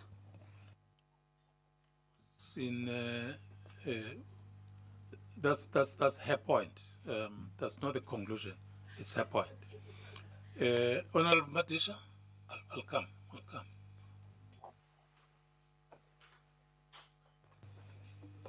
I truly think that there is a problem. And in my own opinion, this has got to be relooked. There is a very serious problem. What the minister, in my opinion, has said is actually contradicting. She contradicts herself. Okay. Okay, the SABC board there says, number one, to quote you, you say, quote unquote, there were meetings between me and the minister. Okay, that's what the chairperson there has said. The second statement, quote unquote, I wrote a letter to ensure that vetting was done. Okay. That is the first thing that you have raised. And what I want to point at is that, number one, albeit the minister may not be sitting at the board meetings frequently, etc., she is a member of the board. Okay. By virtue of the fact that she represents the owners, permit me to say, of the SABC, and these are the people. she is there, but then she does not have the power alone to simply say, yes, this has been done. Because what I've heard is that she has said, yes, I've not done this, but yes, I've done this, etc. And that, I believe, is a very serious problem. And I think this whole thing has got to be relooked so that we truly have what has got to be established. We have a person. You spoke about the vetting, etc. Are you able to give us the results? We need to have that. I mean, I'm not saying that persons from outside of South Africa must not be put into these major positions, etc. I wonder if that was checked as well. Okay, I know the gentleman spoken about here is from Zim. When you handled the whole thing of vetting, etc., was that looked at, as well, etc.? I would propose that that be explained. Okay, right? But then I think there's a great deal of contradiction in a number of areas. Honorable Doze.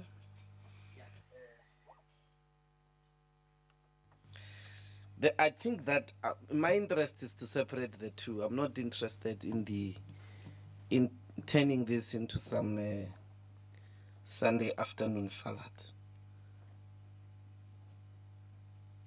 Where is your place as the ministry in relation to the appointments in the SABC?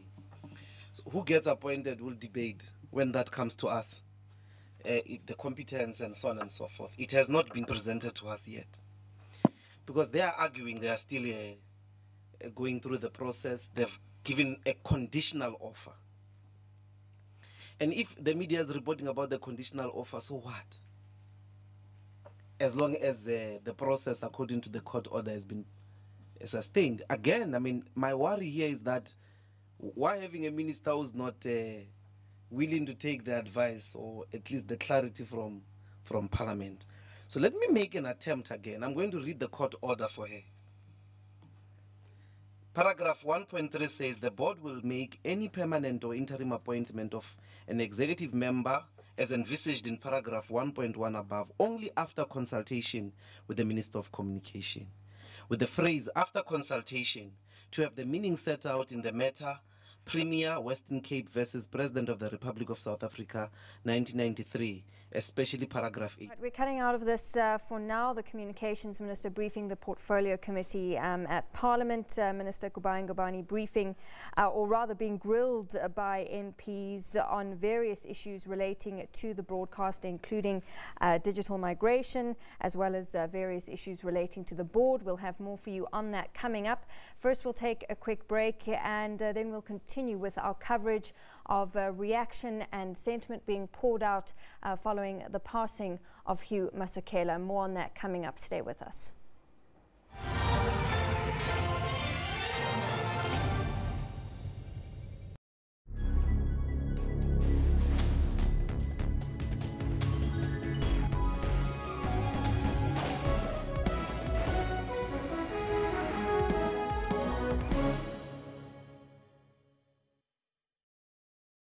The only way to pour the perfect beer, this professional barman would tell you, is into a glass tilted at exactly 45 degrees.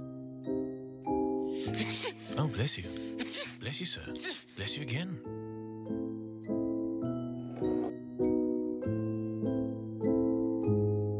Well, we'd say the perfect way to pour a beer is at this angle, straight into your mouth.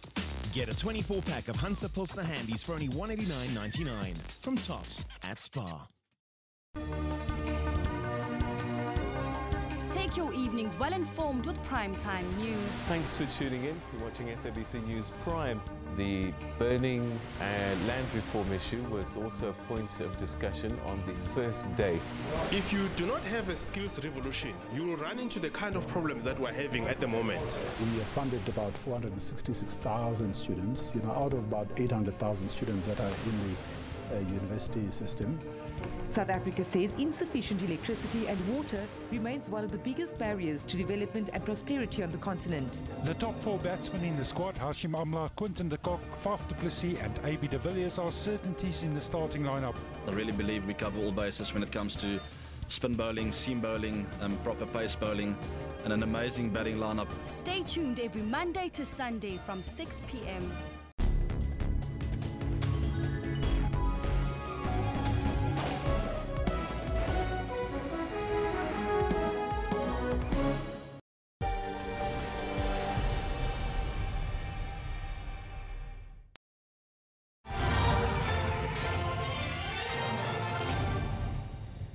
You're with the Midday Report. Good afternoon. President Jacob Zuma has paid tribute to South African music legend Hugh Masekela. He's described the internationally renowned musician as a pioneer of jazz music in South Africa.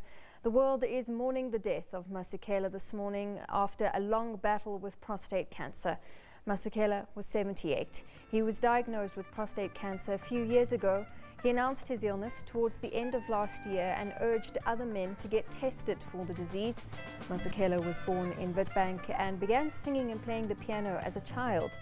Masekela, popularly known as Bra Hugh, made a name for himself as the father of African jazz. He was inspired by the turmoil that South Africa went through during apartheid and used his music as a weapon to spread political change. He performed the world over and won several accolades. Well, on his return from exile, Hugh Masekela went into the studio to record his first album in South Africa. He'd been in exile since the early 1960s. He spoke to the SABC about that recording. I wrote all the music with Cedric Sampson mostly and other writers. But it's really my first South African album because I've never recorded my own album here in South Africa before. So it's very exciting. We're listening to a little bit in the background. It's called Mama, the title track, or with the first track on it. Is it your mama?